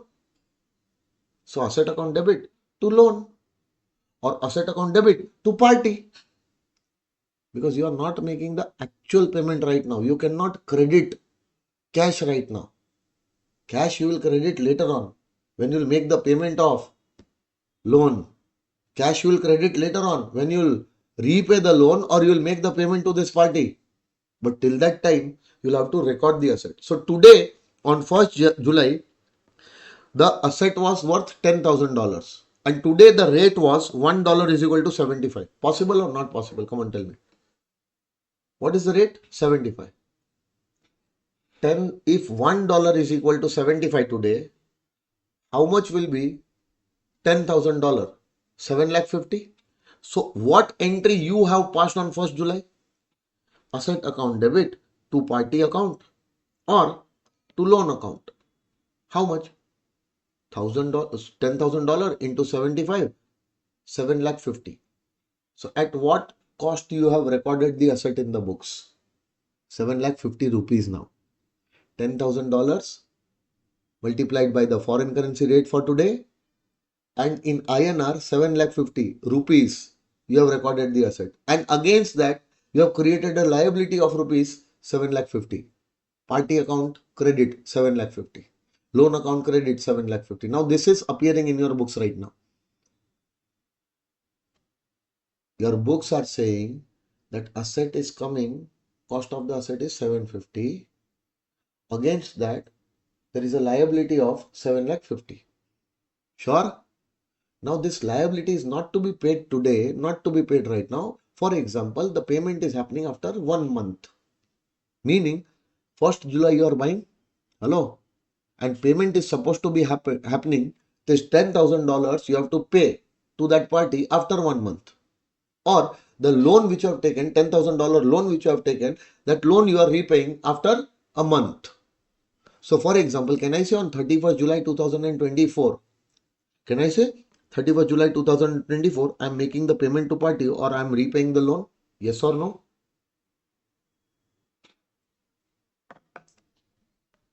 Possible. Now tell me, at that time, how much I will pay? I will have to pay them $10,000 only. Hello? I am not going to pay them 7 lakh 50 because I have bought for $10,000. Party wants $10,000 from me. I have taken a loan of $10,000. The lender will require $10,000 from me, no? In my books, I have converted $10,000 into rupees and recorded. That does not have to do anything with them. They will want what? $10,000 from me. So at the time of payment on 31st July, will I pay 7 lakh 50 rupees? No, I am going to pay them $10,000. From where will I get the dollars? I will have to go in the market, buy the foreign currency. How much foreign currency I will buy? $10,000 foreign currency I will buy and $10,000 I will pay. But do you know, on 31st July, no, rate of foreign currency will change. Two possibilities. Right now, when I am acquiring, that time the rate is 75. But is it possible that at the time of making the payment, dollar rupee rate becomes more than 75 or less than 75 also can be there? Two possibilities. Let's take the first possibility. You will give me the answer, okay? First possibility that on 31st July, when I'm going to pay $10,000, that day the rate became 78 or let's say 80 rupees rate. How much rate? 80 rupees. So that time I will acquire $10,000. If I acquire $1, I will have to spend 80 rupees. So how many dollars I want that time? $10,000. So to take that $10,000 to make the payment at that time, I will have to spend 80 rupees per dollar. So for $10,000, I will be spending 8 lakh rupees. Don't you think? Now the party account will be debited. Party account will be debited by 750 because party account was credited by 750. Please check. Please check. Party account debit because the payment is made. So 750 it was credited. I will have to debit 750 because I'm settling the party. I'm settling the loan. So party account debit, loan account debit 750. To cash bank. How much? 8 lakhs. What about the balance 50,000 of debit? Usually we do P&L account debit. Usually we do P&L account debit. Meaning that this is a loss due to foreign currency fluctuation. Debit to my P&L account. If you do P&L debit here, taking this loss to P&L account, claiming it as a deduction will not be allowed because this loss is arising due to foreign currency fluctuation which is happening at the time of making the payment for your asset which you have acquired in foreign currency or which you have acquired by taking a loan in foreign currency. So this 50,000 cannot be treated as a revenue nature loss. It has to be treated as a capital nature loss happening as a result of buying the asset. So now your asset is not costing you 7 lakh 50, it is costing you 8 lakh rupees. Because you bought the asset at 750, liability was 750, but that liability was settled at 8 lakhs. So what should be the cost of your asset? 8 only, no? So add that 50,000 of loss due to foreign currency in the value of your asset. Now your actual cost of the asset will become 8 lakh. For depreciation will be claimed on 8 lakhs. Section 35 AD, actual cost of the asset will be allowed. How much? Rupees 8 lakhs. Will you remember this? Sure, sir. Wait. I'll give you time to write down. Don't worry. Wait. Now tell me one more thing. What if the rate at that time becomes 72? Party account debit 7 lakh 50 to cash bank. Now how much will go? $10,000 at 72 rupees rate I will buy. From my pocket only 7 lakh 20 will go. So I have settled the liability worth 7 lakh 50 for 72 lakhs. So there is still a credit of 30 remaining. What usually we do? To P&L account 30. Yes or no? Don't do it. No. This is not my foreign currency gain, which is my taxable PGBP income. No. Don't credit to P&L. Rather, credit this amount to asset. Now your asset which you are showing at 750, against that, are you settling the liability of 750 or less than that? Less than that. So your asset should also be shown at that value, no? So out of 750, reduce the 30,000 foreign currency gain. So how much should be the asset value now? 7 lakh 20. This is 43A, my dear friends. Difficult or easy? Go and ask this thing to any of your friends. First of all, they'll think, oh, this section is there. This section is not taught also at many places. And even if taught, there are too many confusions. Do you have any confusion? Sure? Hello? Hello? Sure? Wait, now pay attention. The same thing I was explaining. 31st July, $10,000 you will pay. Rate can be 80, rate can be 72. If 80 is rate, how much you will pay? 8 lakh. If 72 is the rate, how much you will pay? 7 lakh 20. So at that time, what entry you will pass? Party account debit, loan account debit to cash bank. So party account will be debited. Loan account will be party account debit. See, here no party account. Usually, what we do? We write down here 7 lakh 50 only. That means the rate at which the party was credited, that amount only we debit. Yes or no? And then the balance. Here the balance 50,000 will be debit. And here the balance 30,000 will be your credit. So this debit is your loss and this credit is your gain. Are you all understanding what is happening? This loss will be adjusted.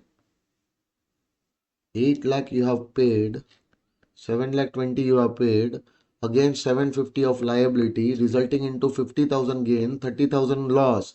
Here only I have shown them. Okay, no? In the journal entry.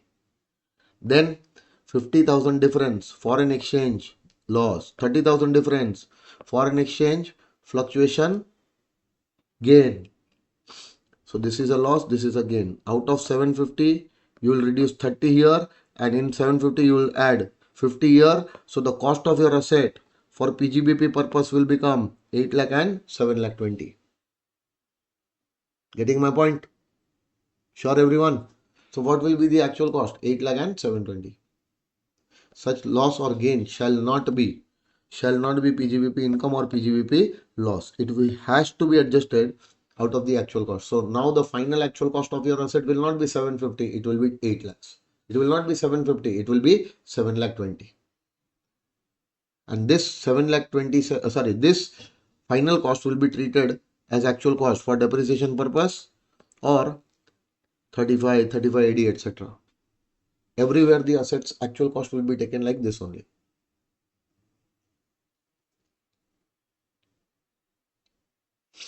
Understood? Now pay attention. One small thing I would like to discuss. See, right now, today is 1st of July. Today is 1st of July. Come, let's see. Let's go back to flashback. Today is 1st of July. Today you are buying at what rate? Today you are buying the asset for $10,000. Today the rate is 75. Now that party from whom you are buying or the lender who has given you the loan, he is telling you to pay after 1 month. That means you right now only you know that you have to pay after 1 month. Yes or no? Sure. So tell me, you would be definitely knowing that after a month, this rate will not remain same. That is going to change. See, after a month, this rate will become less. Then you will gain something. Yes or no? But what if this rate is increasing at that time? You will lose. How much you will lose? Unlimited. If you don't hedge your position right now. Because you don't know that after 1 month how much this rate can increase. Can this increase to 78? Yes. Can this increase to 80? Yes. Can this increase to 85? It can go to 90. It can go to any rate. Yes or no? If I don't save myself, then this rate can become any rate. And at that time, I will have to buy at that rate, which can be a very high rate. And my loss will be very high at that time.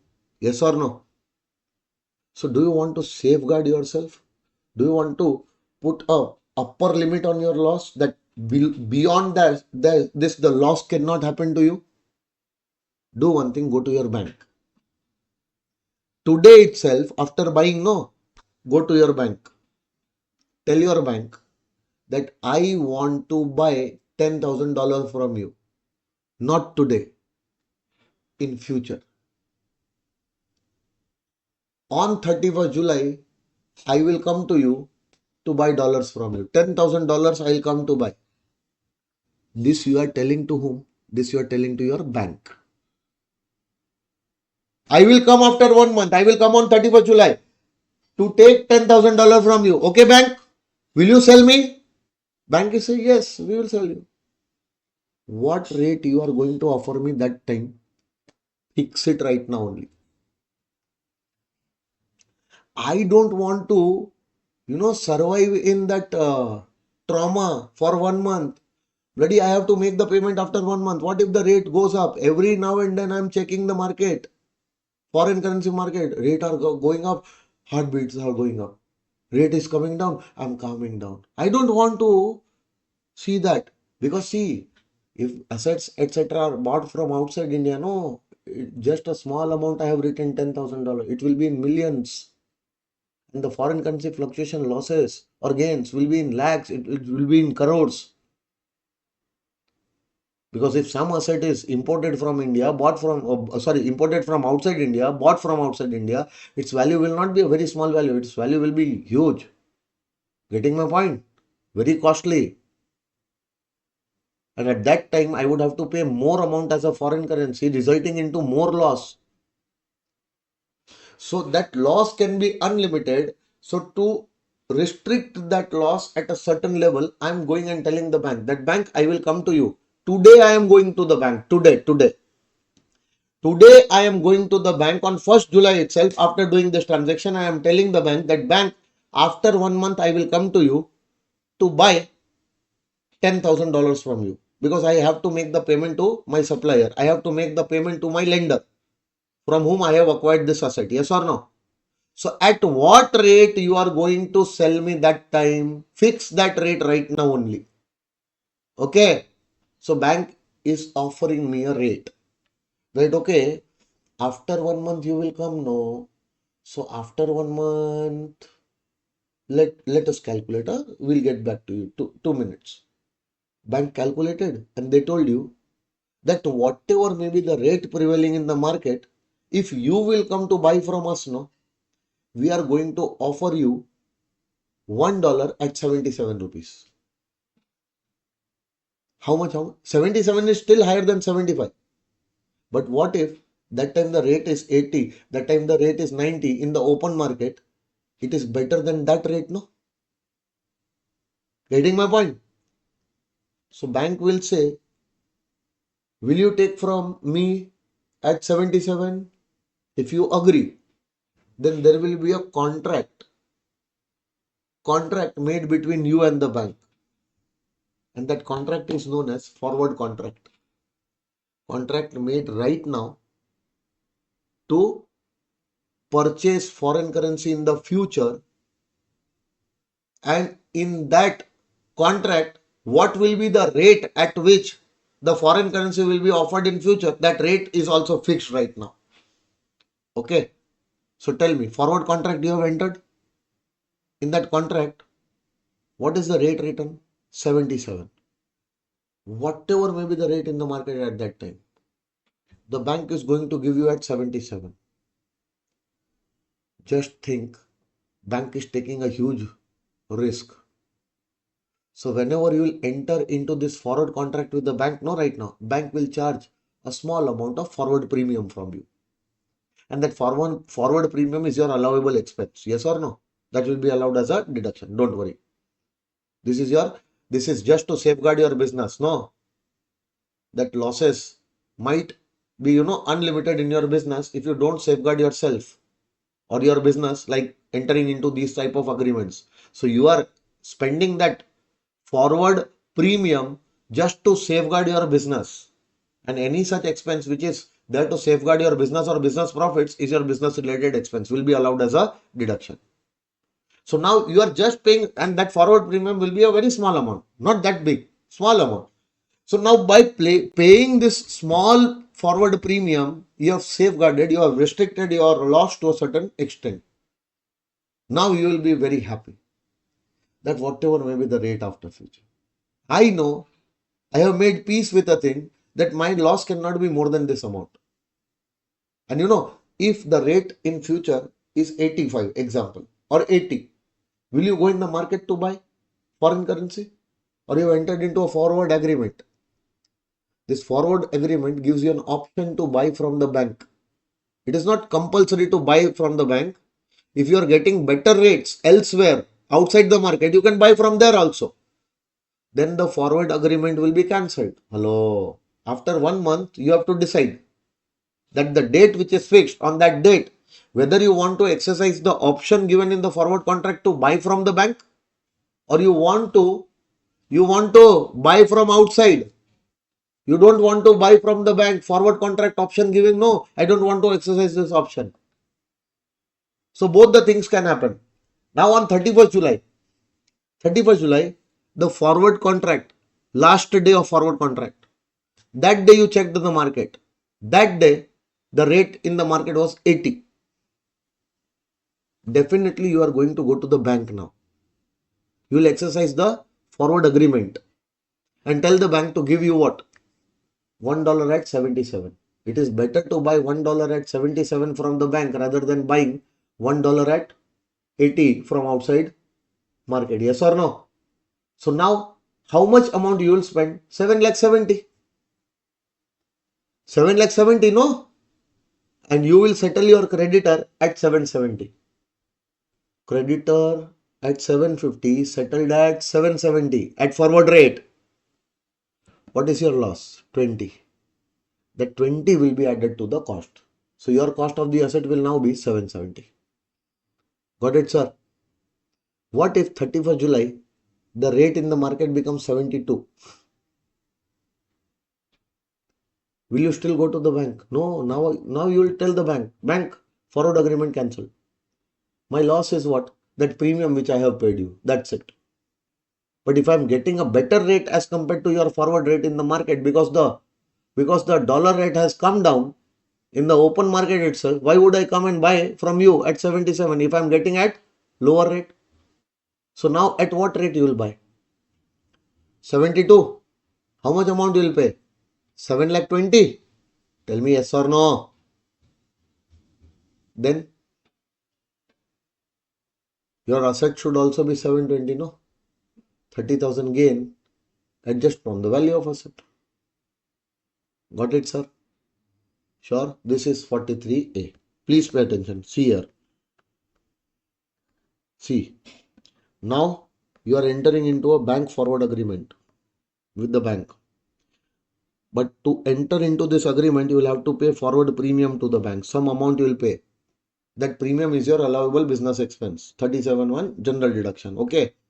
So today only, on 1st July 24 only, you will enter into this agreement to decide a rate of future. So what will be the rate in the future which the bank is going to offer?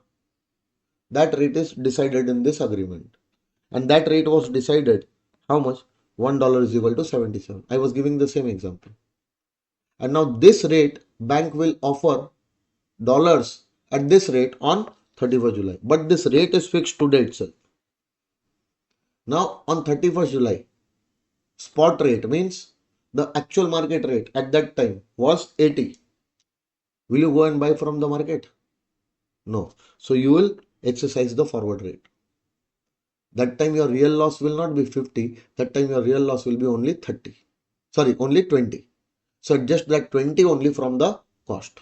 Getting my point? Hello, sir. Payment is, loss is, wait, loss is 30. No. Loss is 20 only, no, here. Because 75 was the rate. And how much is the forward rate? 77. So loss is only 20, no? Loss is 20. 7 lakh 50 plus 20 will give you 7 lakh 70. The actual amount which you have paid, that only will become your cost. Getting my point, everyone? Now, tell me one thing. 770 you will pay only if you exercise this rate. And you will exercise this rate if the rate prevailing as on that in the market was 80, more than this. But what if the rate was less? You will exercise this rate and then forward rate you will ignore. That time, how much you will pay? You will pay 750, no? So the gain will be how much? Gain will be 30. 750 minus 720, 30 will be the gain, and that 30 gain will be adjusted out of the cost. Now your cost of asset will be 7 lakh 20. Done. This is 43A. Now coming to the next sections, 44AA and 44AB. Very, very, very, very, very easy sections. First section says 44AA that you have to compulsorily maintain books of accounts and documents in respect of your business or profession. So if you are doing any business or any profession and you are covered under 44AA, you have to compulsory. Those associates who are covered under 44AA, they have to compulsorily maintain the books of accounts or documents for their business or profession. Why, sir? Why compulsorily maintain? I don't want to maintain them. You don't have any choice. You have to maintain. But why they are telling me to maintain? In the Income Tax Act, why the Income Tax Act is very much interested in my books of accounts? Why they want me to maintain books and documents? Come on, tell me. What is the reason? Because, sir, for your business or profession, no, whatever taxable PGBP income you are going to show, that okay, you are doing one business, from this business you are earning a taxable business income of how much? 5 lakhs only. So you are going to tell the department that you are earning a PGBP income of only 5 lakhs. They cannot blindly trust you. Why? Assessee is a good fellow. All the assessees are like that. Out of 10,000 assessees, one can be a good person who is what? Honest person. All the 9,999 will be dishonest people. Just imagine if all of you telling that we are earning this much PGBP and we are going to pay tax on this. Department will accept. Okay, no problem. You are a honest guy. Pay tax on this amount. Who will show the correct profits? Nobody. Everyone will try to suppress their profits, show less profits, because whatever you are showing, they are accepting, no? So, will they verify that whatever PGBP income you are telling them that you are earning in your return of income, when you say that, okay, my salary income is this much, my house property income is this much, my PGBP income is this much. When you'll file your return, in that return, when you'll show your PGBP income that it is 5 lakhs, so they will come to know because you are showing. But they will have to verify also, no, somewhere that whatever you are showing is correct or not. See, they must have a data coming from all the sources, different sources. And by looking at that data and the amount which you are telling them, if there are some red flags which they notice, now they will call you, they will send you a love letter. They will tell you, please come and bring your books also, bring your documents also. Why? Because whatever PGBP income you are earning and you are showing, even we want to calculate that PGBP income from our end. And for that, we would require the help of your books. From your books of accounts only, we'll take out your PGBP income. From your books of accounts only, we'll take out your PGBP expenses. We also should check, no, that how much you are earning. So please maintain your books, because sooner or later we would require your books in order to verify that the PGBP income shown by you is actually a reliable amount or not. That we can do only by taking the help of your books. And if we ask for your books and you say that we are not maintaining any books, then we will not be in a position to verify, no. And we cannot do anything in that case, because you will say, see, my PGBP income is this much only. Huh? I remember everything. I remember all the transactions per day. If you want, I will keep on telling you.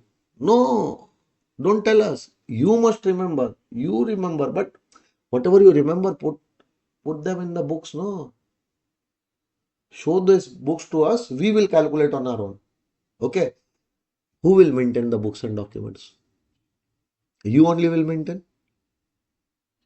If there is no compulsion, will you maintain? Because even you know that if you will maintain, they'll come to know your correct PGBP income. Sure, no? So there has to be some provision in the law compelling you to maintain those books compulsorily. And if no provision like this exists, no, you will never maintain only. And they will never come to know only. Understanding? And they will tell you, why you did not maintain your books? You should have maintained, no. From your books only we were going to calculate your PGBP income, no. We don't want to maintain. Or we will not maintain. Do whatever you want.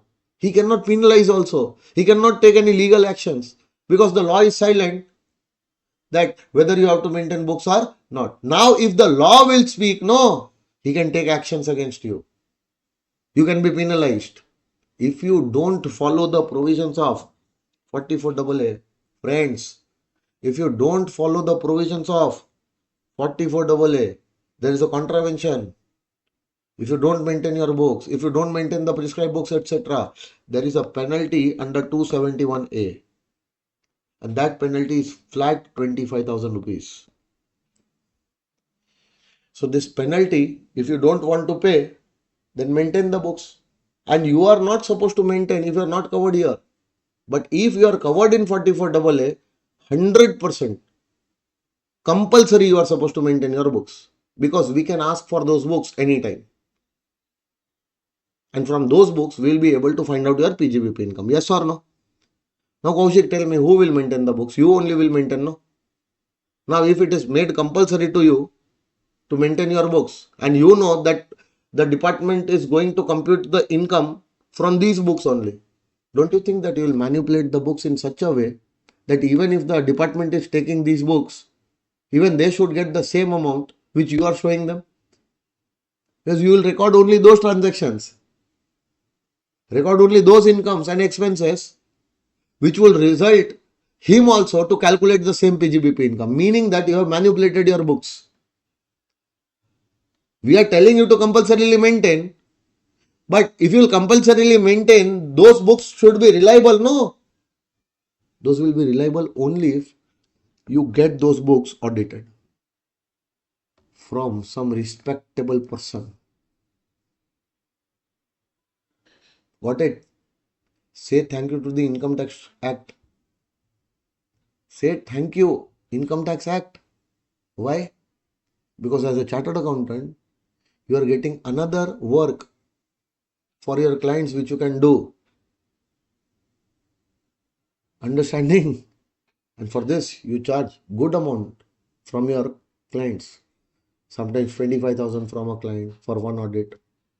If some big client is there, fees can be 2 lakhs, it can be 5 lakhs, it can be lakhs and crores, depending on the fact that what type of assessee, what type of client you are having.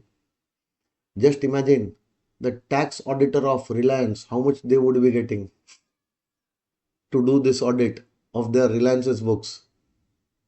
Rupees in lakhs, crores. Just imagine the tax auditor of Tata, Birla. One assessee can give you your entire lifetime's earning. But for that, you need to understand these things. Yes or no? Small assessees also you can find out. From someone you are taking 50,000, from someone you are taking 1 lakh. Depends that how that client is, how much is the scale of his business, what is his turnover, what is his paying capacity. As a chartered accountant, you will come to know that how much you should charge for the tax audit which you are going to do for that client. So now, did you understand the logic behind these two sections? Why compulsory maintenance and why audit of books? Compulsorily maintained because whenever they would want to calculate your PGBP income, no, they would require your books. So books should be present with you. So make it compulsory for you to maintain your books of accounts of business or profession. But those books, since you will be maintaining, should be reliable also. The books which you are sending us should be certified by some person who is a reliable person, on whose words we can rely that no, the books and documents are showing true and correct, true and fair view of the affairs. And also, if there are some reservations about certain items, audit report will speak everything, because audit will be done, audit report will also be made. So chartered accountant will audit and based on the audit provide his comments in the audit report. Looking at those comments also, no, we'll come to know whether the books, how much books are reliable. Yes or no? Got it, everyone? So now who is compulsorily required to get the books maintained? Who is compulsorily required to get them audited? That is given in 44AA and 44AB. Now see, 44AB, no, many people call this section as a tax audit provision. What? Tax audit. So people get confused. What is tax audit, sir? Auditing the tax. Auditing the tax or taxing the audit?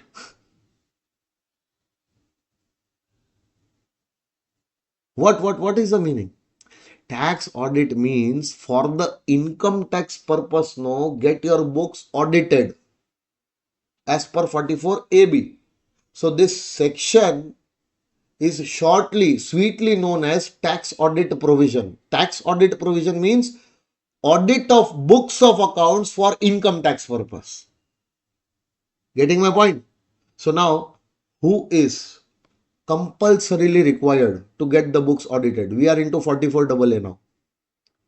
44AA says, 44AA, first point number 1, it says that if you are an assessee who is engaged in notified professions. Which professions?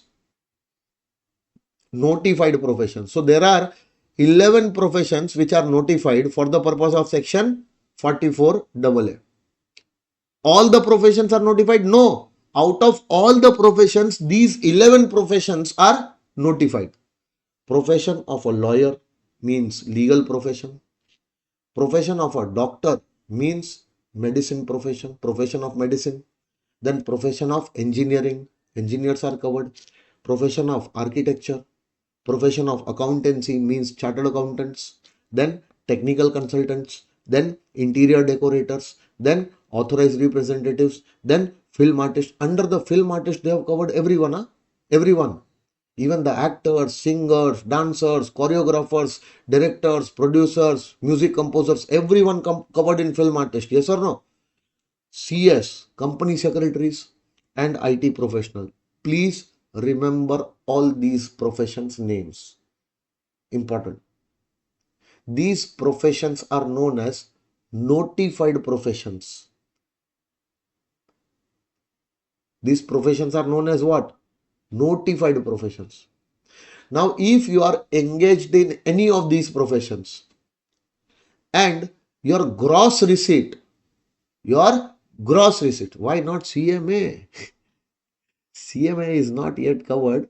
They are yet to notify because that body, CMAs are usually, appointed by the company. Majority of the CMAs are not into the practice. Usually they get the job and all. Okay. So they are not yet covered. Okay. Once they will also start earning good, no. Once we find them doing good, decent practice, we will cover them also. See, CS, company secretaries were not covered earlier. So there was a CBDT notification, notified by CBDT. So if you'll see now, lawyer, doctor, engineer, architect, chartered accountant, technical consultant, and interior decorator. Till here only, it was written in section 44AA, subsection 1. And then they had written other professions notified by CBDT. So now whenever CBDT will feel no, CBDT will notify other professions. So earlier, if you see, CS was not written. So CBDT notified, for the purpose of this section, CBDT first notified the profession of authorized representative. First profession. Then they came to know that no, we should also notify film artist. Then they notified the film artist separately. And then after few years, they notified company secretaries. Company secretary is not in the main list. It is in the list of those professions which are separately notified by CBDT.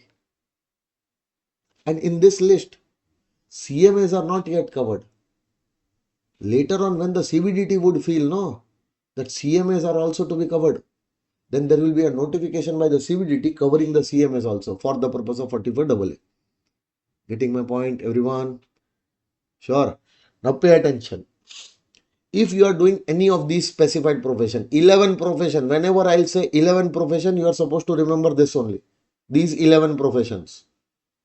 And the gross receipt of all the 3 years, last 3 years from the profession.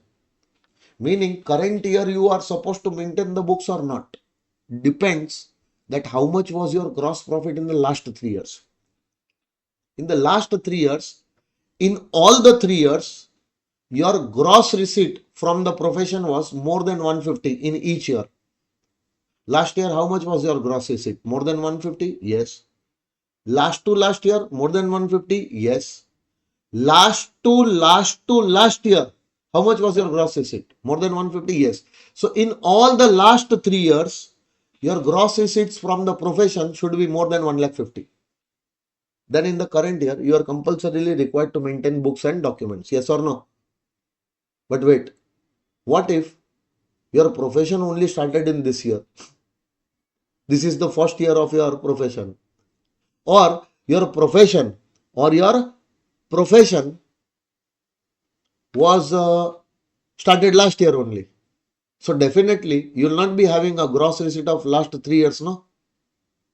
New professions, this can happen. So are you having the gross receipt of last 3 years? No? Then don't worry. For the current year, still you will have to compulsorily maintain books and documents if in the current year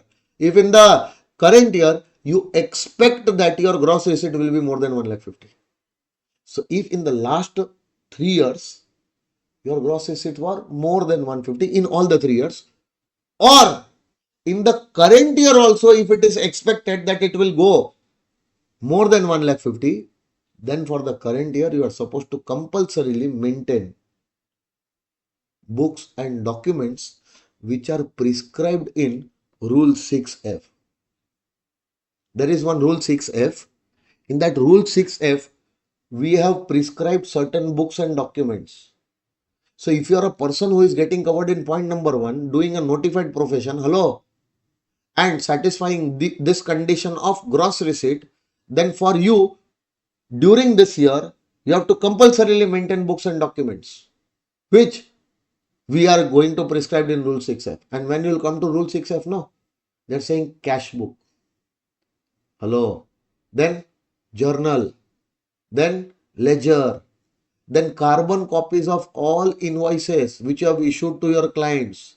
Why not original copies? Because original will be issued to the client, no. So original which was issued to the client, the carbon copy of that bill should be there with you.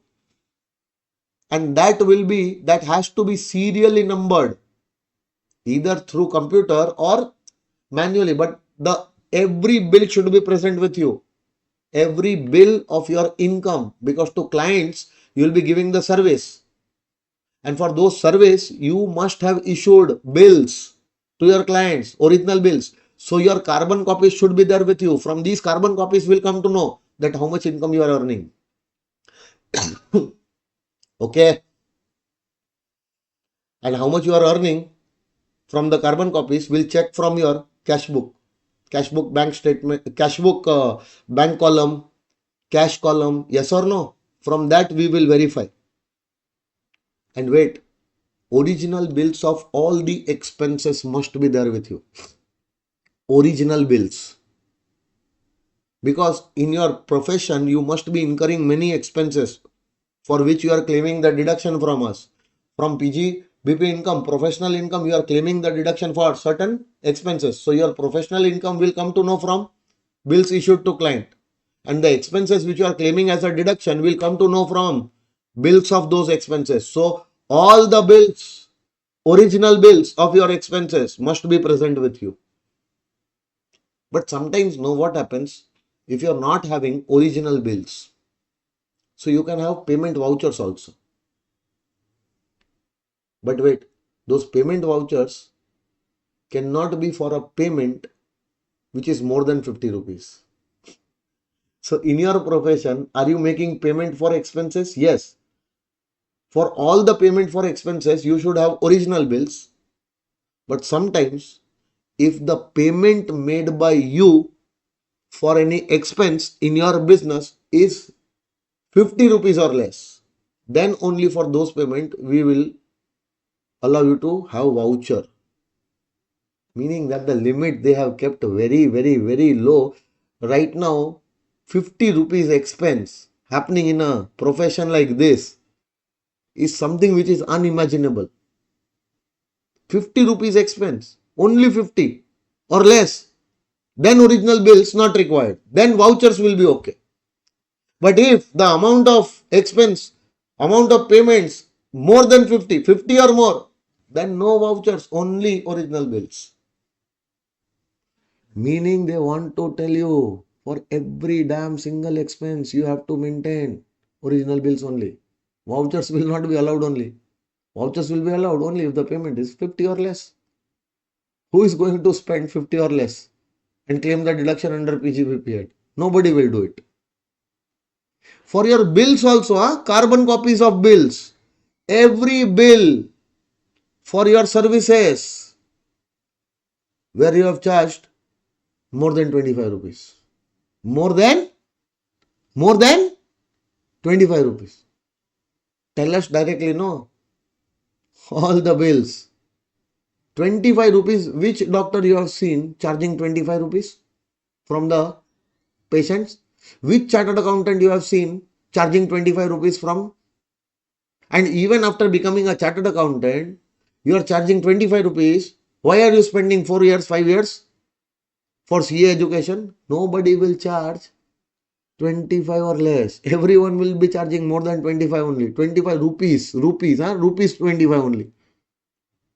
So in short, they are trying to tell you that maintain all the invoices which you have issued to your client in carbon copy format. So that is the reason why I have not written those 25 rupees and 50 rupees also. Getting my point? But I have explained. Done? Wait. What all things you will maintain? Cash book, journal book, ledger book, carbon copies of all the invoices issued to your clients, serially numbered. Number 5, expenses incurred in the profession for all those expenses, original bills have to be maintained compulsorily. Rule 6. Wait, are you into the profession? Are you a doctor?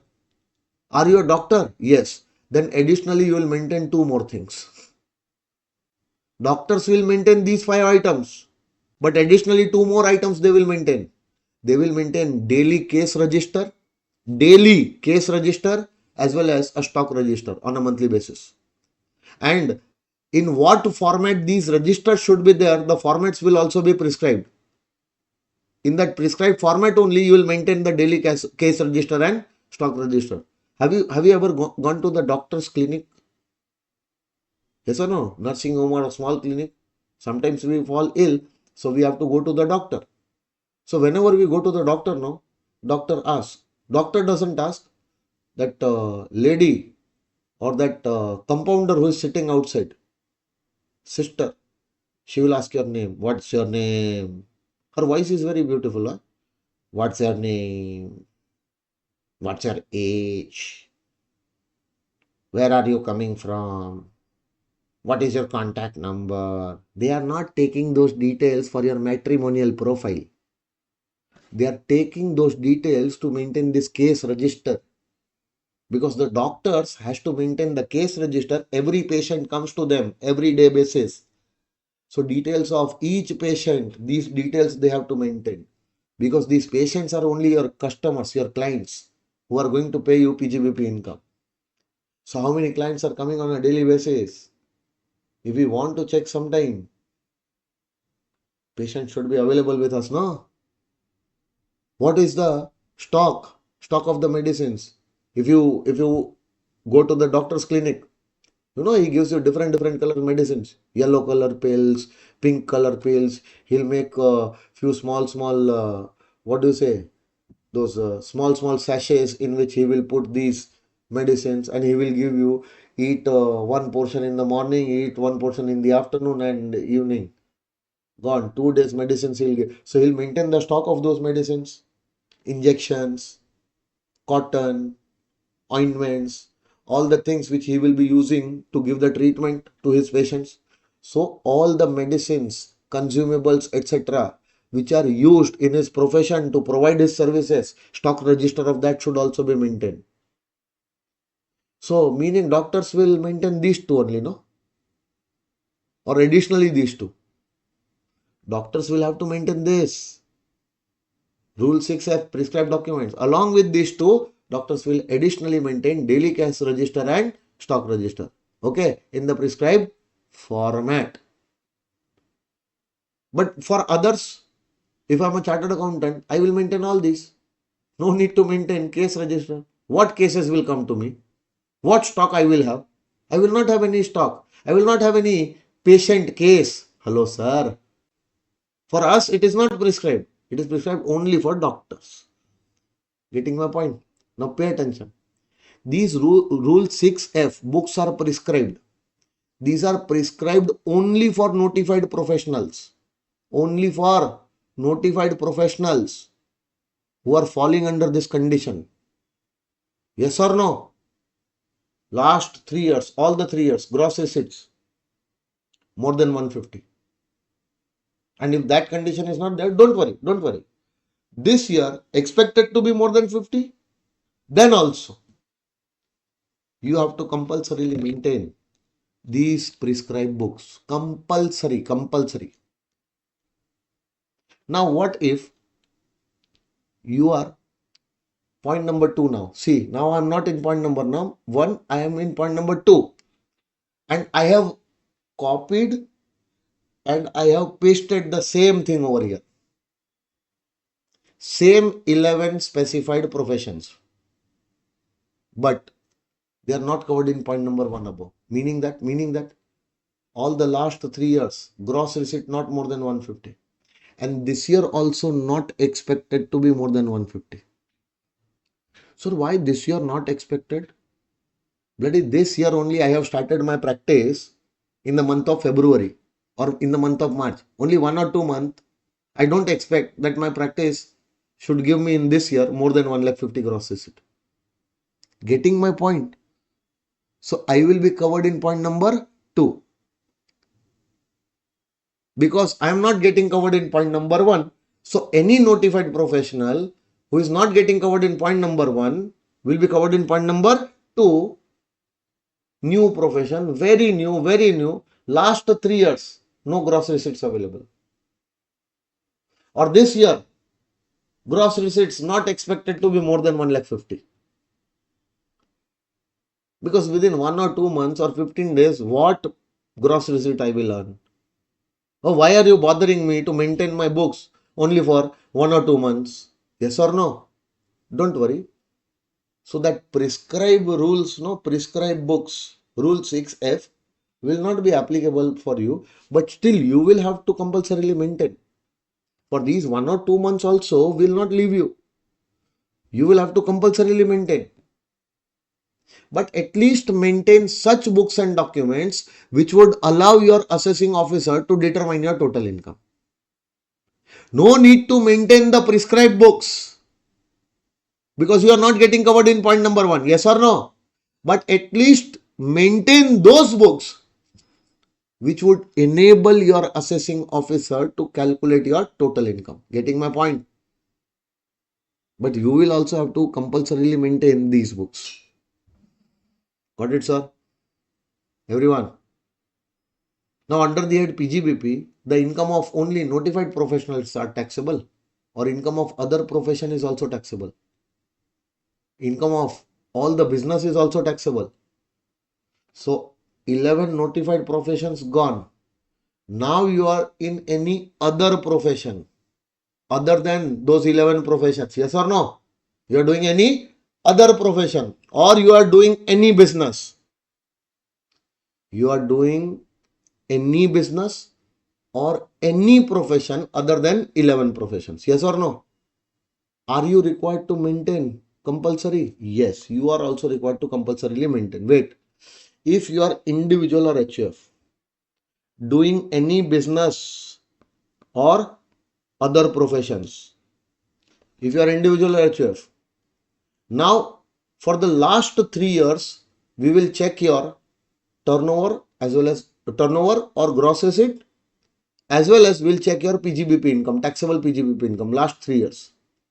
In any of the previous year, not all, in any of the previous years, last 3 previous year, if your turnover or gross receipt from your business or profession was more than 25 lakhs, or in any of those 3 years, your taxable income was more than 2,50,000, taxable PGBP income was more than 2,50,000. See, last 3 previous years, all the last 3 previous years, no, any of the last 3 previous years, your turnover or gross receipts of the business or profession was more than 25 lakhs, or if not, then any of the previous years, any of the last 3 previous years, your taxable PGBP income was more than 2,50,000, yes, then you are covered here.